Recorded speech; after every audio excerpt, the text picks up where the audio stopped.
When Reed Holloway saw a widow and her children eating scraps behind a frozen restaurant, he made a decision that would change 5 lives forever. In 1883, Montana Territory, showing mercy to a thief's widow could cost you everything: your reputation, your business, even your life. But sometimes the hardest choice is the only human one. This is a story of survival, redemption, and a family forged not by blood, but by a single moment of compassion in the bitter cold. Stay until the end and comment what city you're watching from. I want to see how far this story travels. The wind that December night didn't howl. It screamed. It came down from the mountains like something wounded and furious, tearing through the narrow streets of Clemens Ridge, Montana Territory, carrying with it the kind of cold that made men question whether spring would ever return. Reed Holloway had his head down against it, collar turned up, hat pulled low, moving through the darkness with the practiced gait of a man who'd learned long ago that the world didn't care whether you were ready for what it threw at you. He'd been at the mercantile, settling accounts, staying later than he should have because avoiding the empty ranch house had become something of a habit. 2 years now since Sarah died. 2 years since he'd buried her and the son who never drew breath, laid them both in the frozen ground on a day much like this one. The house still smelled like her sometimes, or maybe that was just his mind playing tricks, holding on to something that was already gone. Reed wasn't a large man, but he was built like the work he did. Lean, hard, weathered by 34 years of Montana winters and summers that were nearly as brutal. His face was all angles and sunlines, his hands scarred and capable, his eyes the color of weathered denim. People in town said he'd gotten quieter after Sarah passed, that the light had gone out of him. They weren't wrong. He was cutting through the alley behind Morrison's restaurant when he heard it, a sound so small it almost got lost in the wind. A child's voice, thin and frightened. Reed stopped, every instinct suddenly alert. He'd heard coyotes make sounds almost human on cold nights, but this was different. This was real. The alley was dark, lit only by the pale spill of lamplight from Morrison's back window. Reed moved toward the sound, and that's when he saw them. A woman, thin as a fence post, was crouched beside 3 wooden crates pushed against the restaurant's back wall, trying to shield 2 children from the wind with her own body. The children, a boy maybe 7 or 8, a little girl who couldn't have been more than 5, were pressed against her, their clothes threadbare and inadequate, their faces hollow with the kind of hunger that takes weeks to carve into young bones. The woman was dividing something in her hands, breaking it into pieces with fingers that trembled from more than just cold. Biscuits, Reed realized. Hard, leftover biscuits, probably pulled from Morrison's trash. She was giving the larger pieces to the children, keeping almost nothing for herself. "Eat slow," she was telling them, her voice hoarse and gentle. "Make it last. That's all there is tonight." Reed felt something crack open in his chest, something that had been frozen solid for 2 years. The little girl looked up then, and her eyes caught the lamplight. They were huge in her thin face, dark and frightened and so tired. She clutched the biscuit in both hands like it was precious, like it was everything. "Mama," she whispered, "I'm still hungry." The woman's face, God, her face. She pulled the child closer, and Reed saw her fighting tears, fighting the complete helplessness of having nothing more to give. "I know, baby. I know. Just eat what you have. We'll find something tomorrow." But there wouldn't be anything tomorrow. Reed knew that sound in a parent's voice, the sound of someone lying to their child because the truth was too terrible to speak aloud. He'd heard his own mother use that same tone 30 years ago, before she died and left him and his sister Emma alone in a world that didn't care whether children starved or survived. The memory hit him like a physical blow. Emma, 8 years old, dividing a single potato between them. Emma, telling him to eat her share because he was smaller. Emma, dying that winter while he watched, helpless and small and useless. Reed stepped forward before he knew he was going to move. "Ma'am?" The woman's head snapped up, her body immediately shifting to put herself between Reed and the children. Her face was young, mid-20s maybe, but worn hard by circumstances. She had good bones beneath the hunger, dark hair coming loose from a threadbare scarf, and eyes that held equal parts fear and defiance. "We're not causing trouble," she said quickly. "We'll move on. We were just—" "How long since you ate?" Reed interrupted. His voice came out rougher than he intended. The woman's jaw tightened. That's not your concern. How long? She stared at him, this stranger emerging from the darkness, and something in his face must have convinced her he wasn't going to hurt them because her shoulders sagged slightly. 2 days. Real food, I mean. We've had scraps. 2 days. Reed looked at the children again. The boy was watching him with wary, old eyes, one thin arm wrapped protectively around his sister. The little girl had started crying silently, tears cutting clean tracks through the dirt on her face. Reed felt rage, clean and pure, burning through the numbness that had become his constant companion. Not rage at this woman, but at a world that let children eat garbage in the cold while men like Morrison threw away more food than these three could eat in a week. Come with me, he said. The woman shook her head immediately. No, thank you, but Morrison's is still open. I'll buy you a meal. I can't. I don't have money to... Did I ask for money? Reed kept his voice level, gentle, the way he'd talk to a spooked horse. I'm offering a meal. Hot food. For you and your children. The woman looked at her children, then back at Reed, and he could see the war happening behind her eyes. Pride versus desperation, caution versus need.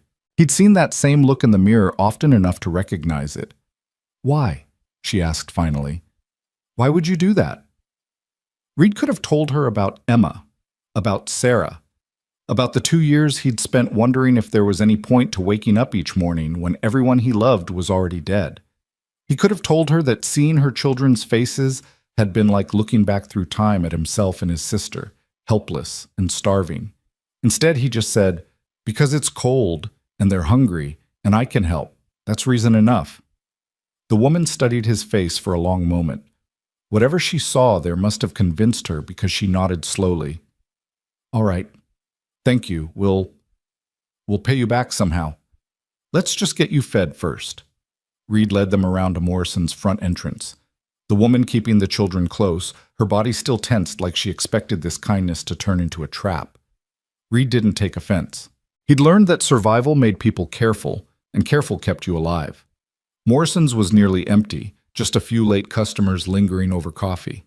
The owner, Gerald Morrison, was behind the counter, a thick man with a florid face and the kind of permanent scowl that came from years of viewing everyone as either a customer or a problem. Reed guided the woman and children to a table near the stove, where the heat was strongest. The little girl made a small sound of relief as the warmth hit her, immediately reaching her hands toward it. 3 plates, Reed told Morrison when the man approached, his eyes already narrowing at the sight of Reed's companions. Stew, bread, milk for the children, whatever you've got hot. Morrison didn't move. He was staring at the woman, his face darkening. That's Mara Ellington. The woman, Mara, went very still. Reed looked between them, sensing something bad coming. I know exactly who she is, Morrison continued, his voice rising. The thief's widow. Got some nerve showing your face here, Mara. Mara's face had gone pale, but she lifted her chin. My husband wasn't a thief. That's not what the mine company said. Owen Ellington stole from them, and he died because he was a thief and a coward. That's not true. $300 he took. $300 that your family still owes. Morrison crossed his thick arms. So no, you don't get to eat here. You don't get to sit in my establishment like decent people. You're the widow of a thief, and as far as I'm concerned, that makes you... Reed stood up. He didn't raise his voice, didn't make any sudden movements, but something in the way he rose, slow and deliberate, made Morrison stop talking. You'll watch your mouth, Reed said quietly. Morrison blinked, seeming to remember that Reed was there. Now, Reed, I know you're trying to be charitable, but you don't understand the situation. I understand just fine. You're insulting a woman and her children who are hungry and cold. What I don't understand is why you think that's acceptable. Her husband was a thief. Was he? Reed's voice was still quiet, but something in it made people at other tables turn to look. Were you there? Did you see him steal? The mine company said, I asked what you saw. Morrison's face was getting redder. Everyone knows Owen Ellington took that money before the mine collapsed. He died in that collapse because he was down there where he shouldn't have been. He died trying to get the men out, Mara said, her voice shaking but firm. He died trying to save them, and he never stole anything. They blamed him because he was asking questions about safety, about the timber supports, about things that weren't his business. Morrison cut her off. Your husband made accusations, Mara. He stirred up trouble. And when that mine came down, he got what was coming to him along with 6 other men. The company found money missing from the office, and Owen was the last one in there. Facts are facts. The facts are that my husband is dead, and I have 2 children to feed, and everything we had is gone. Mara's voice cracked. We're not asking for charity. We're not asking for anything except to be left alone. You're still in debt, $300. Until that's paid. How much? But Reed interrupted. Morrison turned to him. What?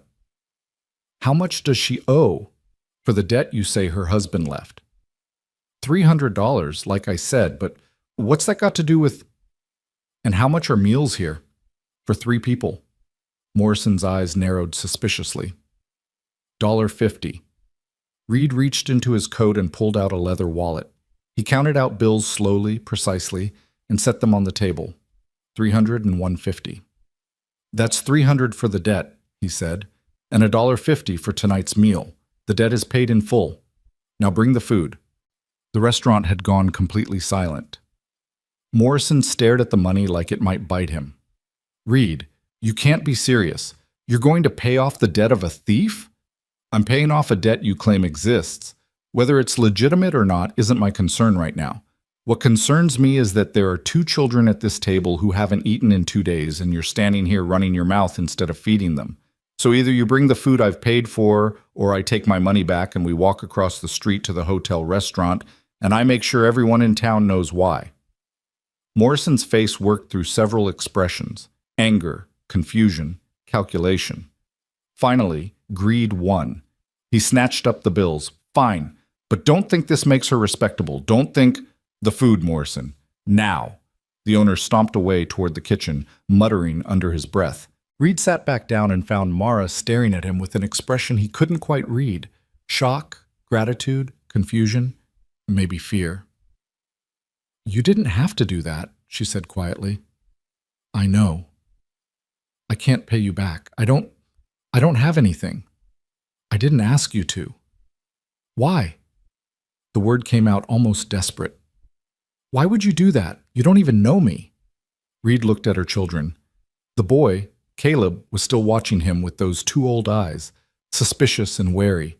But the little girl, Junie, had relaxed slightly in the warmth of the restaurant, her thin shoulders dropping, her breathing evening out. Had a sister once, Reed said quietly. Emma. She died when she was 8. Starved to death the winter after our parents died. I watched it happen. Couldn't do anything about it. I was only 6. He paused, his throat tight. Been a long time since I thought I could do anything about anything, but I can do something about tonight. Mara's eyes had filled with tears. I'm sorry. About your sister. Me too. Morrison returned with 3 plates of stew, dropping them on the table with more force than necessary, along with a basket of bread and 2 cups of milk. He didn't say anything, just turned and walked away, his back stiff with anger. Reed pushed the plates toward Mara and the children. Eat. Caleb looked at his mother, waiting for permission. Mara nodded, and both children fell on the food like they were afraid it might disappear. It hurt to watch, the desperate way they ate, barely chewing, like they couldn't trust there would be more. Slow down, Mara said gently, though she was crying openly now. Slow down, babies. It's okay. Take your time. But they couldn't slow down. Their bodies knew starvation, knew scarcity, knew that food was never guaranteed. Reed turned away, giving them privacy in their hunger, and found himself looking out the window at the darkness and falling snow. Behind him, he heard Junie's small voice. Mama, is this real? Are we really eating? Yes, baby, yes. It's real. Reed closed his eyes against the burning in them. When he opened them again, he found Mara looking at him over her children's heads. She mouthed 2 words. Thank you. He nodded, not trusting himself to speak. They ate in silence, the children working through their meals with single-minded focus, while Mara ate more slowly, more carefully, like she was still rationing even now.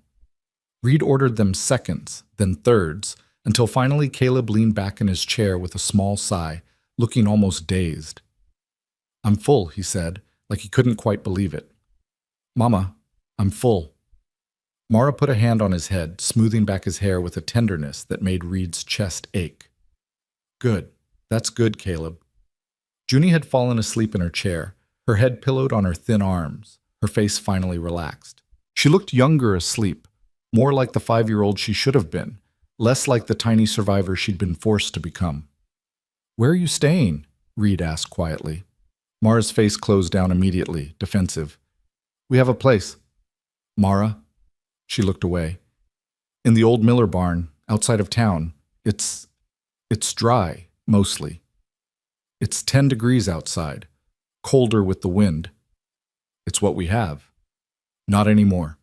She looked back at him sharply. "What?" Reed hadn't planned this, hadn't thought it through, but looking at these 3 people, this woman who'd been feeding her children garbage, these children who'd learned to be grateful for scraps, he heard Sarah's voice in his head as clearly as if she were sitting beside him. "You know what you have to do, Reed. You've always known." "You're coming home with me," he said. "You and the children, to my ranch." Mara shook her head immediately. "No, absolutely not. You're freezing to death in that barn. We're surviving. You're dying slowly. There's a difference. I can't just go home with a strange man. I have my children to think about. I can't." "You think I'd hurt them?" Reed kept his voice gentle, but he needed her to understand. "Mara, look at me. Really, look at me." She did, her dark eyes searching his face with desperate intensity, trying to find the lie, the trap, the danger. "I lost my wife 2 years ago," Reed continued. "She died having our son. Lost them both. My house is empty. Has been empty. I got 3 bedrooms sitting there with no one in them, a stove that's kept burning for no reason, and more food than one man needs. You want to repay me for dinner? Then come use what I'm not using anyway. Stay warm. Keep your children safe. That's payment enough." "People will talk," Mara said, but he could hear her resistance weakening. "People are already talking. Morrison will have this story all over town by morning. Might as well give them something real to talk about." This is crazy. I don't even know you." "Name's Reed Holloway. I run a horse ranch about 5 miles north of here. I'm 34 years old. I pay my debts, I keep my word, and I don't hurt women or children. That's all you need to know tonight." Mara looked at her children, Caleb trying to stay awake, fighting sleep, and Junie already lost to it. He saw the moment she broke, the moment survival instinct overrode pride and fear. "Just for tonight," she whispered. "For as long as you need. I'll work. I'll earn our keep. I'm good with horses. I can cook, clean, anything you need. We'll figure that out tomorrow. Tonight, let's just get you somewhere warm." Reed paid Morrison for the meals. The man took the money with poor grace and then carefully lifted Junie into his arms. The little girl weighed almost nothing, all bird bones and fragile hope. She stirred slightly, mumbling something, then settled against his shoulder with a small sigh. Mara helped Caleb to his feet.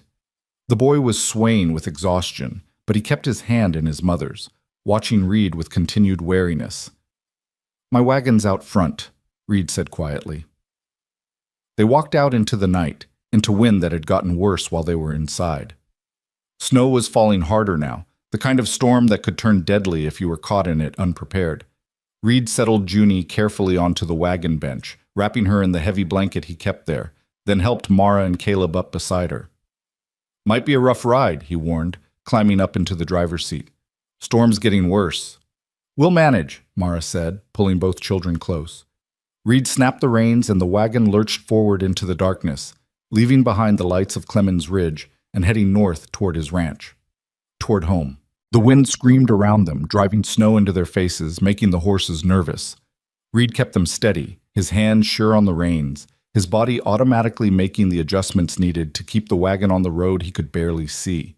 Beside him, Mara was silent, holding her children against the wind. He could feel her fear, her uncertainty, radiating off her like heat. She'd put her trust in a stranger, let him take her and her children into the darkness, and now she was probably wondering if she'd made a terrible mistake. "Used to make this run with my eyes closed," Reed said, just to break the silence.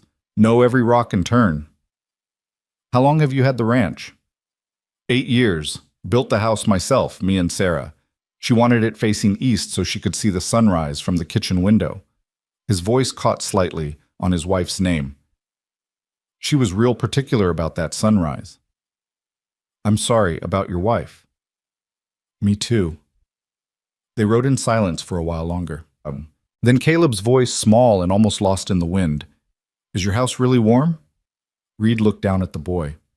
"Warmest place in Montana Territory," he said. "Got a stove in the kitchen that puts out heat like summer. Got fireplaces in every bedroom, and I got beds with quilts this thick." He held his hands apart to show him. "You'll be so warm you might forget what cold feels like." "That sounds nice," Caleb said softly. "It is nice. You'll see." But before they could see anything, the wagon wheel hit ice. Reed felt it happen. The sudden sideways lurch, the loss of traction. He tried to correct, pulling hard on the reins, but the horses panicked, pulling in opposite directions. The wagon tilted, and for one terrible moment Reed thought they were going over. "Hold on!" he shouted. The wagon slammed back down with a crack that sounded like breaking bone. The front axle, Reed realized with sinking dread. They'd broken the front axle. The horses settled, nervous but calming under Reed's steady hand. Reed set the brake and climbed down to assess the damage, already knowing what he'd find. The axle was split clean through. They weren't going anywhere in this wagon. Reed looked around, trying to orient himself in the blowing snow. They were maybe 3 miles from the ranch. 3 miles in a blizzard, with 2 children who were already exhausted and half frozen. He climbed back up onto the wagon. Mara was looking at him with frightened eyes. "Axle's broken," he said. "Can't fix it here." "How far are we?" 3 miles. Maybe a little less. Mara looked at her children, then at the darkness beyond the wagon. "We can walk it." "In this storm?" "You said 3 miles. We can do 3 miles." Reed studied her face, the determination there, the fierce protectiveness. She would walk through hell itself if it meant keeping her children alive. He understood that, respected it. "All right," he said. "But we do this smart. I'll carry Junie. You help Caleb. We stick together, we move steady, and we don't stop until we reach the house." "I can walk," Caleb protested, but his voice was weak. "I know you can," Reed said, "but it'll be faster if I help. That okay with you?" The boy nodded reluctantly. Reed lifted Junie carefully, wrapping her completely in the blanket until only her face showed, then settled her against his chest inside his open coat, giving her his body heat. The little girl stirred, her eyes fluttering open. "Where are we?" she mumbled. "Going home, baby," Mara said, stroking her daughter's face. "Going somewhere warm." Reed helped Mara and Caleb down from the wagon, then unhitched the horses and turned them loose. They'd find their way to the ranch eventually. Horses were smart that way. "Ready?" he asked. Mara took Caleb's hand in hers, wrapping her other arm around him. "Ready." They walked into the storm. The wind was brutal, driving snow into their faces like needles, stealing their breath, making every step a battle.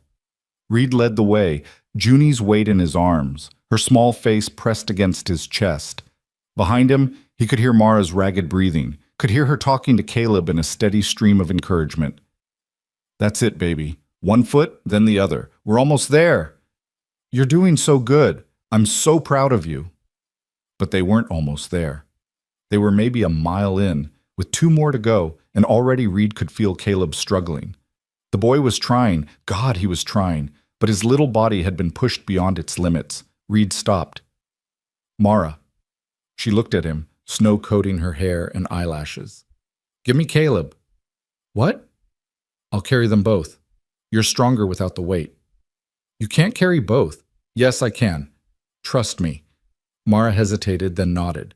Reed carefully adjusted Junie so she was settled on his left hip, then crouched down. "Climb on, Caleb. Get on my back." The boy looked at his mother. Mara nodded, and Caleb slowly climbed onto Reed's back, wrapping his thin arms around Reed's neck, his legs around Reed's waist. Reed stood, adjusting to the weight. It hurt, his back protesting, his arms already aching, but he'd carried heavier loads. He'd manage. "Let's go," he said. They walked, and walked, and walked. Time stopped meaning anything. There was only the next step, and the next, and the next. Reed's world narrowed to the children in his arms, their weight, their warmth, the precious evidence that they were still alive. Behind him, Mara matched him step for step, never complaining, never asking to stop. Reed's legs were screaming. His arms had gone numb. Junie was a dead weight against his chest, either asleep or unconscious. He couldn't tell. Caleb's grip around his neck had loosened. The boy's body slumped against his back. "Mara," he said, his voice rough. "Talk to me. Need to know you're still there." "I'm here." Her voice was faint but steady. "I'm here, Reed. Tell me about Owen, your husband." "Why?" "Need to hear your voice. Need to know you're okay." Silence, then, "He was good. Owen was good. He loved our children more than anything. He worked hard. He tried to do right." Her voice broke. "He didn't steal anything. He wouldn't. But no one believes that. No one except me." "I believe you," Reed said. "Why?" "Because I've seen liars, and you're not one. Because Morrison's story doesn't make sense. And because a man who steals doesn't die trying to save other men." Mara made a sound that might have been a sob or a laugh. "Thank you. Thank you for saying that." "We're going to clear his name," Reed said. The words came out without planning, but once they were said, he knew they were true. "I don't know how yet, but we will. I promise you that." "You don't have to." "I know, but I'm going to anyway." They kept walking. Reed's vision was starting to blur. His legs were barely responding to his commands. But somewhere ahead, through the snow, he could see a light, small, distant, but there. The ranch, home. "Almost there," he gasped. "See the light? That's the house. Just a little farther." "I see it," Mara said. "I see it, Reed." The last 100 yards were the hardest. Reed's body was shutting down, everything screaming for him to stop, to rest, to give up. But Sarah's voice was in his head again, fierce and loving. "Don't you dare quit, Reed Holloway. Don't you dare." The porch steps appeared out of the snow. Reed stumbled up them, barely keeping his balance, and kicked at the door. "Get the door," he told Mara. Can't use my hands."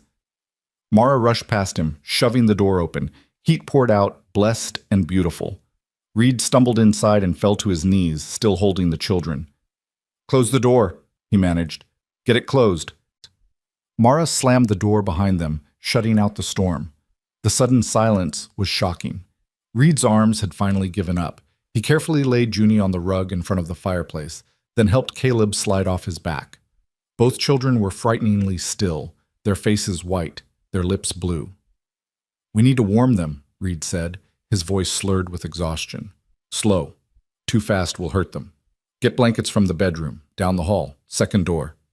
Mara ran. Reed stripped off his soaked coat and boots, then carefully removed the children's wet clothes, checking them for frostbite. Their fingers and toes were white, but not black. That was good. That meant they might be okay. Mara returned with blankets, and together they wrapped the children, holding them close to the fire but not too close, letting the heat reach them gradually. "Talk to them," Reed said. "Keep them conscious if you can." "Caleb, baby, can you hear me?" Mara was crying, patting her son's face. "Caleb, please, please wake up." The boy's eyes fluttered open. "Mama?" "Yes, baby, yes, I'm right here." Are we home?" Mara looked at Reed and he saw the question in her eyes. He nodded. "Yes," she told her son. "Yes, we're home." Reed built up the fire while Mara tended to the children, and slowly, gradually, color began to return to their faces. Junie woke crying, which Reed took as a good sign. It meant she could feel again, that her body was warming. "Hurts," the little girl sobbed. "Mama, it hurts." "I know, baby, I know. That means you're getting warm. That's good. That's what we want." It took an hour before Reed was confident the children were out of danger. By then, all 4 of them were huddled in front of the fire, wrapped in blankets, too exhausted to move. "Thank you," Mara whispered. Reed, thank you. You saved their lives. You saved them, Reed corrected. You kept them alive this long. I just helped with one night. That one night made all the difference. Reed looked at the children, now sleeping peacefully, their faces relaxed, their breathing even. He looked at Mara, this fierce woman who'd walked 3 miles through a blizzard for her babies, and he realized that for the first time in 2 years, his house didn't feel empty. The bedrooms are made up, he said quietly. Take the children to bed. Real beds. Sleep as long as you need. What about you? I'll keep the fire going, make sure everything stays warm. Mara reached out and touched his hand. Just briefly, just a moment of contact, but it was the first time anyone had touched him with kindness since Sarah died. Thank you, she said again, for everything. Reed watched as she carried her children down the hall to the bedrooms, heard the soft sounds of them settling in. Then he sat alone in front of the fire, listening to the storm rage outside. And for the first time in 2 years, he felt something that might have been peace. He'd saved 3 lives tonight, 3 lives that might save him in return. Outside, the storm continued. But inside, in Reed Holloway's house, 4 lost souls were finally warm. Reed woke to the sound of someone moving in his kitchen. For a moment, disoriented in the gray light of early morning, he thought it was Sarah. His heart lifted with that terrible hope that sometimes came in the space between sleep and waking, before memory crashed back down and reminded him she was gone. But the sounds continued, quiet, careful movements, the soft clink of metal on metal. Reed pushed himself up from the chair where he'd spent the night, his back protesting, and moved toward the kitchen doorway. Mara stood at the stove, stirring something in a pot. She'd changed into one of Sarah's old dresses that Reed had never been able to bring himself to give away. It was too big on her thin frame. The sleeves rolled up, the waist cinched with a piece of rope. Her dark hair was pulled back, still damp from washing, and in the morning light streaming through the window, Reed could see how young she actually was beneath the wear of hard living. She turned when she heard him, startled. I'm sorry, I didn't mean to wake you. I just thought I wanted to make breakfast, to thank you. I hope it's okay that It's fine, Reed said, his voice rough with sleep. You didn't have to. I wanted to. I needed to do something. I can't just... She gestured helplessly. I can't just take and give nothing back. Reed moved to the coffee pot, finding it already made and hot. He poured himself a cup, breathing in the steam. How are the children? Still sleeping. They were so exhausted. Mara turned back to the stove, stirring with more vigor than necessary. Junie had nightmares. She kept crying out in her sleep. I held her until she settled. That's normal, after what they went through. After what I put them through, you mean? Mara's voice was tight, bitter. I'm their mother. I'm supposed to protect them, and instead I had them eating garbage and sleeping in a barn. You kept them alive. That's what matters. Barely. She set down the spoon with a sharp click. Do you know what that feels like? To watch your children starve and know there's nothing you can do? To see them get thinner every day, to hear them cry from hunger and have nothing to give them? Reed set down his coffee cup. Yeah, I do know. Mara looked at him, saw the truth in his face, and her anger deflated. Your sister. Emma. She was 8 when she died. I was 6. I watched her give me her food, watched her pretend she wasn't hungry, watched her waste away. Reed stared into his coffee. I was too young to understand what was happening until it was too late. By the time I realized she was dying, there was nothing I could do about it. I'm sorry, I can't imagine. Hope you never have to. Reed met her eyes. But Mara, you did better than my mother did. You kept fighting. You didn't give up. Your children are alive because of you. Mara's eyes filled with tears. She turned away quickly, wiping at her face with her sleeve. The oatmeal's almost ready. There's eggs too if you want them. Reed recognized the deflection for what it was. She'd exposed enough vulnerability for one morning.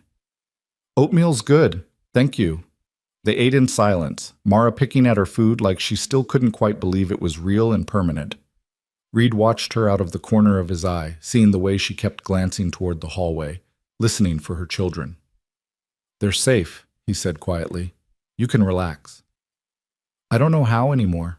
Mara set down her spoon. It's been over a year since Owen died. A year of running, hiding, trying to survive. Every time I think we've found a place to rest, something happens. Someone recognizes us, or the debt collectors find us, or... She shook her head. I keep waiting for the other shoe to drop. For someone to come take them away, or for you to change your mind, or for something to go wrong. Nothing's going wrong today. Today you're safe. But tomorrow? Reed didn't have an answer for that. He wanted to promise her that tomorrow would be safe too, and the day after that, and all the days to come. But he'd learned the hard way that the world didn't care about promises. Before he could respond, they heard small footsteps in the hallway. Caleb appeared, dressed in his too-thin clothes from yesterday, his hair sticking up in all directions. He stopped when he saw Reed, his body tensing. "Morning," Reed said easily. "Sleep okay?" The boy nodded, not speaking, his eyes wary. "Are you hungry?" Mara asked, moving to her son. "There's oatmeal and eggs." "Where's Junie?" "Still sleeping. Let her rest a while longer." Mara guided Caleb to a chair, setting a bowl in front of him. "Eat, baby." Caleb ate mechanically, his eyes never leaving Reed. Reed understood. The boy was protecting his mother, watching for threats. At 7 years old, he'd already learned that kindness could be a trap. "You like horses?" Reed asked. Caleb paused, spoon halfway to his mouth. "I guess. Got about 20 of them out in the barn. Need to feed them this morning. Check on them after last night's storm. Could use some help if you're interested." The boy looked at his mother. Mara gave a small nod. "Okay," Caleb said quietly. They finished breakfast in silence. Mara cleaned up while Reed put on his coat and boots, and then Caleb bundled up in his inadequate jacket and followed Reed outside. The storm had passed, leaving behind a world transformed by snow. It lay thick and pristine across the ranch, glittering in the morning sun, beautiful and deadly. Reed's wagon sat abandoned where they'd left it, already half buried. He'd have to dig it out later, get it repaired. The barn was warm, the horses nickering and greeting when Reed opened the door. Caleb stopped just inside, his eyes going wide. "There's so many," he breathed. 23, actually, plus 2 mules and a donkey. Reed grabbed a bucket and began measuring out grain. "I breed them, train them, sell them. Best horses in 3 territories, or so people tell me." Caleb moved slowly down the aisle, looking at each horse with something like wonder. Reed watched him, seeing the tension gradually leave the boy's shoulders, seeing him relax for the first time since they'd met. "Can I pet one?" Caleb asked. "Sure. That bay mare there, she's gentle. Name's Sadie." Caleb reached out carefully, letting the horse sniff his hand before touching her neck. A smile broke across his face, small and tentative, but real. "She's soft," he said. "She likes you. Can tell by the way she's leaning in." They worked together in comfortable silence, Reed showing Caleb how to measure the grain, how to fill the water buckets, how to fork hay into the mangers. The boy was quick and careful, listening intently to every instruction. "You're good at this," Reed said. "Natural with horses." "My pa used to..." Caleb stopped, his face closing down. "Before." Reed didn't push. He just handed Caleb another bucket and kept working. "Did he really steal?" Caleb asked suddenly. "My pa. Did he steal money like they said?" Reed set down his bucket and crouched so he was at eye level with the boy. "What do you think? You knew your father. Was he a thief?" "No." The word was fierce, certain. "Pa was good. He wouldn't steal. He said lying and stealing were wrong, that a man's word was all he had." Caleb's eyes were bright with unshed tears. "But everyone says he did. Even Mama gets scared when people talk about it. So maybe they're right and I'm wrong. Or maybe they're wrong and you're right. But everyone says everyone can be wrong," Reed interrupted gently. "Happens all the time. People believe what's easy to believe, what fits with what they already think. Your father asked questions about the mine, about safety.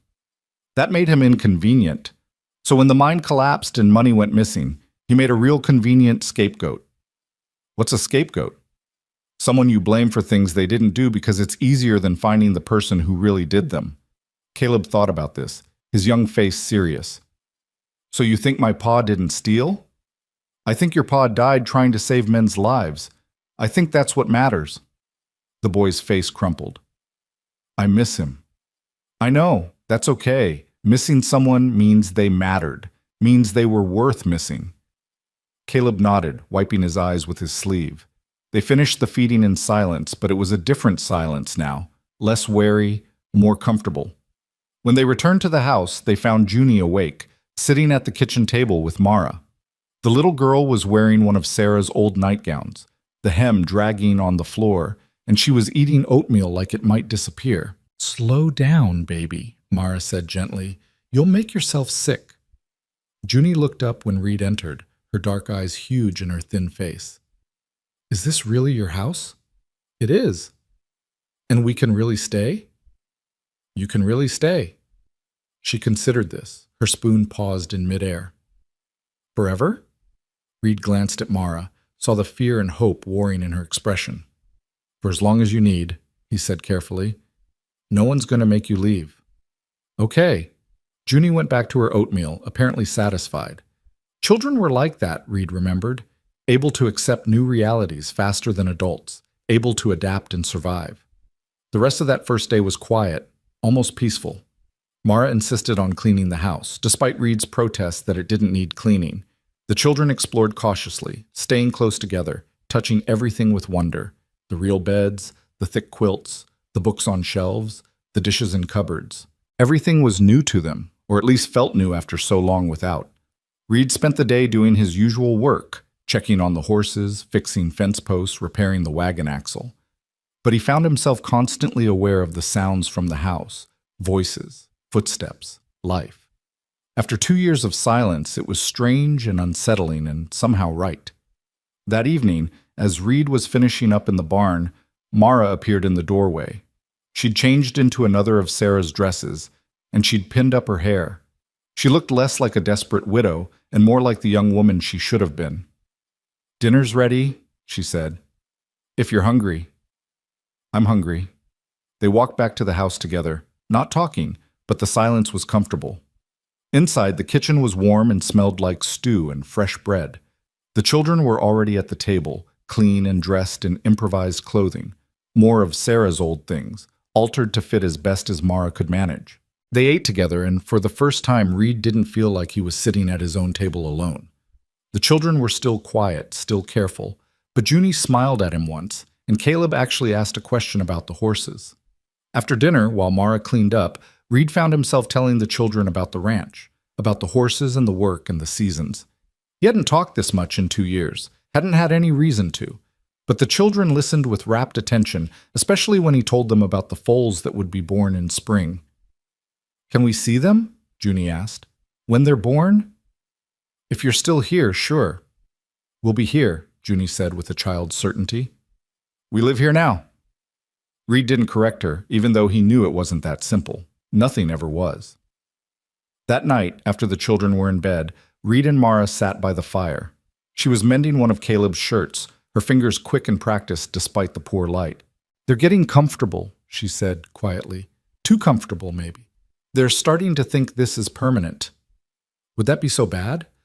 Mara's hand stilled. "Reed, we can't stay here forever. This isn't our home. You've been incredibly kind, but where else are you going to go?" The question hung in the air between them. "I don't know," Mara admitted finally.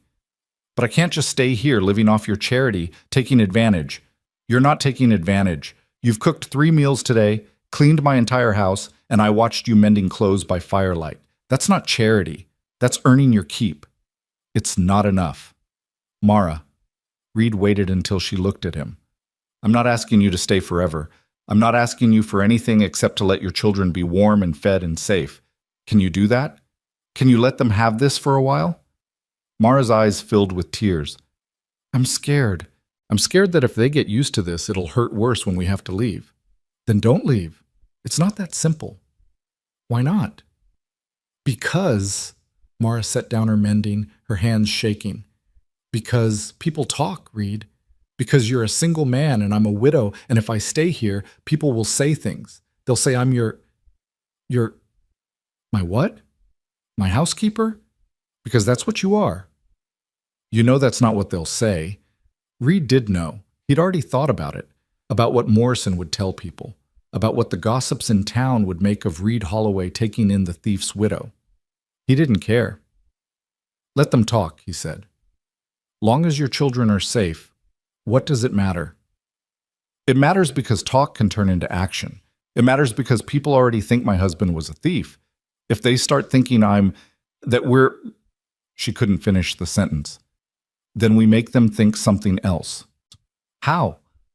Reed hadn't thought that far ahead, but once he said it, the idea crystallized. We find out what really happened at that mine. We prove your husband didn't steal anything. We clear his name. Mara stared at him. That's impossible. The mine company said the mine company lied, or someone there lied. Either way, there's truth somewhere, and we're going to find it. Why would you do that? Why would you risk? Because it's right. Because your kids deserve to know their father wasn't a thief. Because you deserve to stop running. Reed leaned forward. And because if we prove Owen didn't steal, then that debt Morrison claimed you owed, that disappears too. You're free. Reed, you can't fix this. It's too big. Maybe, but I can try. They sat in silence, the fire crackling between them. Finally, Mara spoke, her voice barely a whisper. Why are you being so kind to us? Reed looked into the fire, seeing Sarah's face in the flames, hearing Emma's voice in the wind outside. Because nobody was kind to my sister when she needed it. Because my wife died and I couldn't save her. Because for 2 years I've been walking around half alive, just going through motions. Then I saw you and your kids eating garbage in the snow, and something in me just broke open. Or maybe woke up, I don't know. He met her eyes. I can't bring back Emma or Sarah, but I can help you. So that's what I'm going to do. Mara wiped at her eyes. I don't know what to say. Don't say anything. Just let your kids sleep safe tonight. That's enough. But that night, safety felt further away than ever. Reed was awakened by the sound of Junie screaming. He was out of bed and running before he was fully awake, his heart pounding. He crashed through the door of the children's room to find Mara already there, holding Junie, while the little girl sobbed and shook. What happened? Reed asked, breathing hard. Nightmare, Mara said, rocking her daughter. Just a nightmare, baby. You're safe. You're safe. But Junie couldn't stop crying, couldn't stop shaking. The cold, she sobbed. Mama, the cold. It was so cold and I couldn't move and you were gone and… Shh. I'm right here. I'm not going anywhere.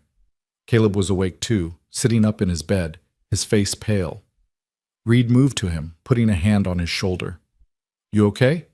The boy nodded, but his eyes were fixed on his sister. It took nearly an hour to calm Junie down, and even then she wouldn't let go of her mother. Finally, Mara carried her to her own room, Caleb following like a shadow, and Reed heard them all settle into one bed together. He stood in the hallway, listening to Mara's soft voice singing something low and gentle, and he felt the weight of responsibility settle on his shoulders like a physical thing. These people were damaged, traumatized by loss and hunger and cold. Keeping them fed and warm wasn't enough. He had to help them heal, but he didn't know how. The next morning, Reed rode into Clemens Ridge. He needed supplies, but more than that, he needed information. If he was going to clear Owen Ellington's name, he needed to know what really happened at that mine. The town was buzzing. Reed could feel it the moment he rode in, eyes following him, whispers starting up, people turning to stare. Morrison had done his work well. Everyone knew about Reed taking in the widow and her children. Reed ignored it, tying his horse outside the mercantile and heading inside. Sam Fletcher, the owner, looked up from behind the counter, his face carefully neutral. Morning, Reed. Sam, need some supplies. Sure thing. But Sam's voice was stiff, formal, different from usual. Reed began gathering what he needed: flour, sugar, coffee, dried beans, fabric for making the children proper clothes. As he worked, he felt eyes on him. 2 women at the fabric counter were whispering, their voices just loud enough to be heard. Heard he's got her living there. The Ellington woman. Scandalous. A widow and a widower under one roof? And those children, children of a thief. Reed's hands tightened on the bag of flour he was holding. He set it down carefully and turned to face the women. Beg your pardon, he said quietly, but you're talking about guests in my home. I'd appreciate if you'd show them respect. The women's faces flushed red. We didn't mean... You did mean, but you're wrong. Owen Ellington wasn't a thief, and his widow and children deserve better than your gossip. The mine company said, the mine company lied. Reed's voice was hard now, cutting. Owen Ellington died trying to save men's lives. If you can't speak about him with respect, then don't speak about him at all. He turned back to his supplies, his heart pounding. Behind him, he heard the women leave in a huff. Sam was staring at him. You're making enemies, Reed, Sam said quietly. Don't care. The mine company's powerful. If you start asking questions, then I'll ask questions. Sam, you knew Owen. Was he a thief? Sam was quiet for a long moment. No, he said finally. No, Owen was good people. But Reed, the evidence, what evidence? $300 missing and Owen was the last one in the office? That's not evidence, that's convenience. You can't prove, not yet, but I'm going to. Reed met Sam's eyes. I need to know about the mine collapse. What really happened? Sam glanced toward the door, making sure they were alone. Reed, let it go. Owen's dead. Mara and the kids need to move on. They can't move on while everyone thinks her husband was a thief. Help me, Sam, please. Sam sighed, rubbing his face. All right, but not here. Come by my house tonight after dark. I'll tell you what I know. That night, after the children were asleep, Reed rode back to town. Sam's house was on the edge of Clemens Ridge, a small cabin with a light burning in the window. Sam let him in quickly, checking to make sure no one had seen. This is crazy, Sam said, pouring them both whiskey. You know that, right? Yeah. Tell me about the mine. Sam sat down heavily. The Paradise Mine. Been operating for 5 years. Good silver vein, or so they said. Owen worked there for 3 years, started as a mucker, worked his way up to shift supervisor. He was smart, good with numbers, good with men.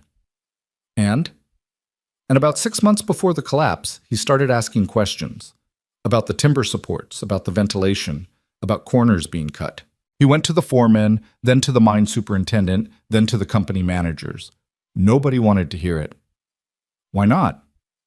Because fixing those problems would cost money and shut down production. The mine company was already in debt, needed to pull out as much silver as possible as fast as possible. Safety was inconvenient. Reed felt cold fury building in his chest. So they ignored him. Worse, they started making his life difficult, cutting his hours, giving him the worst shifts, spreading rumors that he was a troublemaker. Owen knew he was being pushed out, but he wouldn't back down. He kept saying someone was going to die if they didn't fix the supports. And then the mine collapsed. Sam nodded. February 3rd, 1882, middle of the day shift. 37 men underground. The main support beam gave way, brought down half the tunnel system. 7 men died, including Owen. He'd gone down there on his day off, said he wanted to check something. When the collapse started, he tried to get the men out. They say he saved 4 lives before the ceiling came down on him. And the money? Went missing the day before the collapse. $300 from the company office. Owen had been in there that morning, meeting with the superintendent. When the money disappeared, they blamed him. Said he took it knowing the mine was going to collapse, trying to make one last score before everything fell apart. But Owen wouldn't steal. Everyone who knew him knew that. And $300? That was nothing compared to what the mine company lost when the tunnel collapsed. Why would Owen risk everything for $300 when he had a good job and a family? He wouldn't, Reed said. So who did take the money? Sam looked at him for a long moment. You really want to know? Yes. Then talk to Jack Mercier. He was the mine superintendent. Owen met with him the morning the money disappeared. After the collapse, Mercier left town real sudden-like. Heard he's down in Silver City now, managing another mine for the same company. Reed committed the name to memory. Jack Mercier. One more thing, Sam said. The company paid out death benefits to all the families except Owen's. Said since he was a thief, his family forfeited the benefit. $200 that would have kept Mara and the kids fed for months. Reed stood. Thank you, Sam. Reed, be careful. The mine company's got reach. They don't like people asking questions. Don't care what they like. Reed rode home through the darkness, his mind working.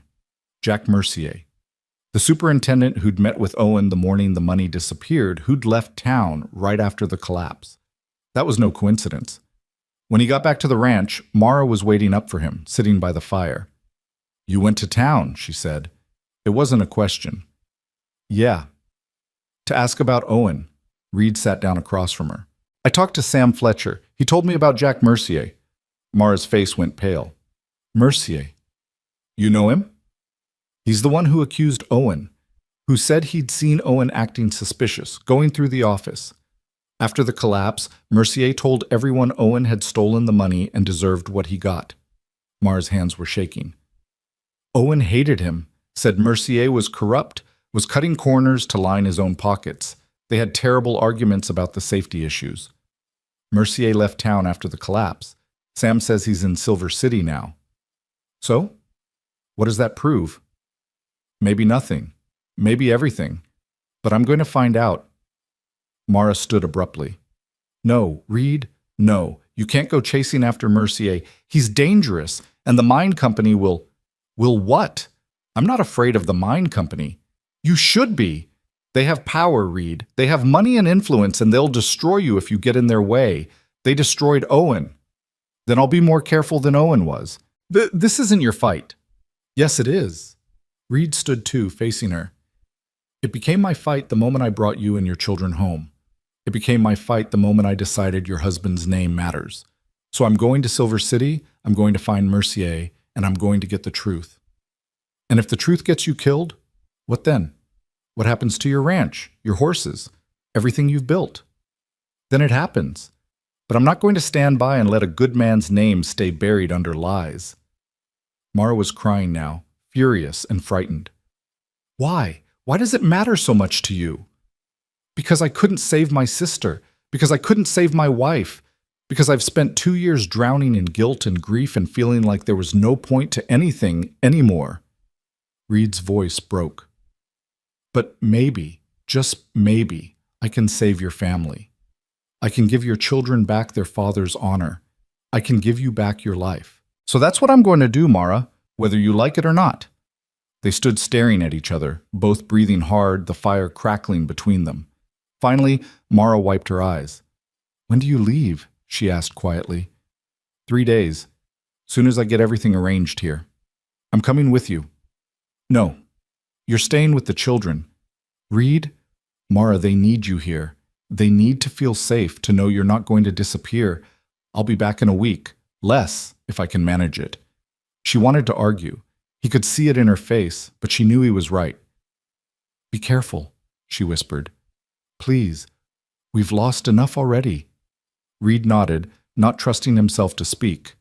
He left for Silver City 3 days later with enough supplies for a week and a determination that bordered on reckless. Mara and the children stood on the porch watching him go, and Reed felt the weight of their trust like a physical thing. He couldn't fail them. He wouldn't. Silver City sprawled across the valley like a wound that wouldn't heal, all raw wood and mud streets and the constant thunder of stamp mills crushing ore. Reed rode in on the 4th day, his body aching from hard travel, his mind sharp with purpose.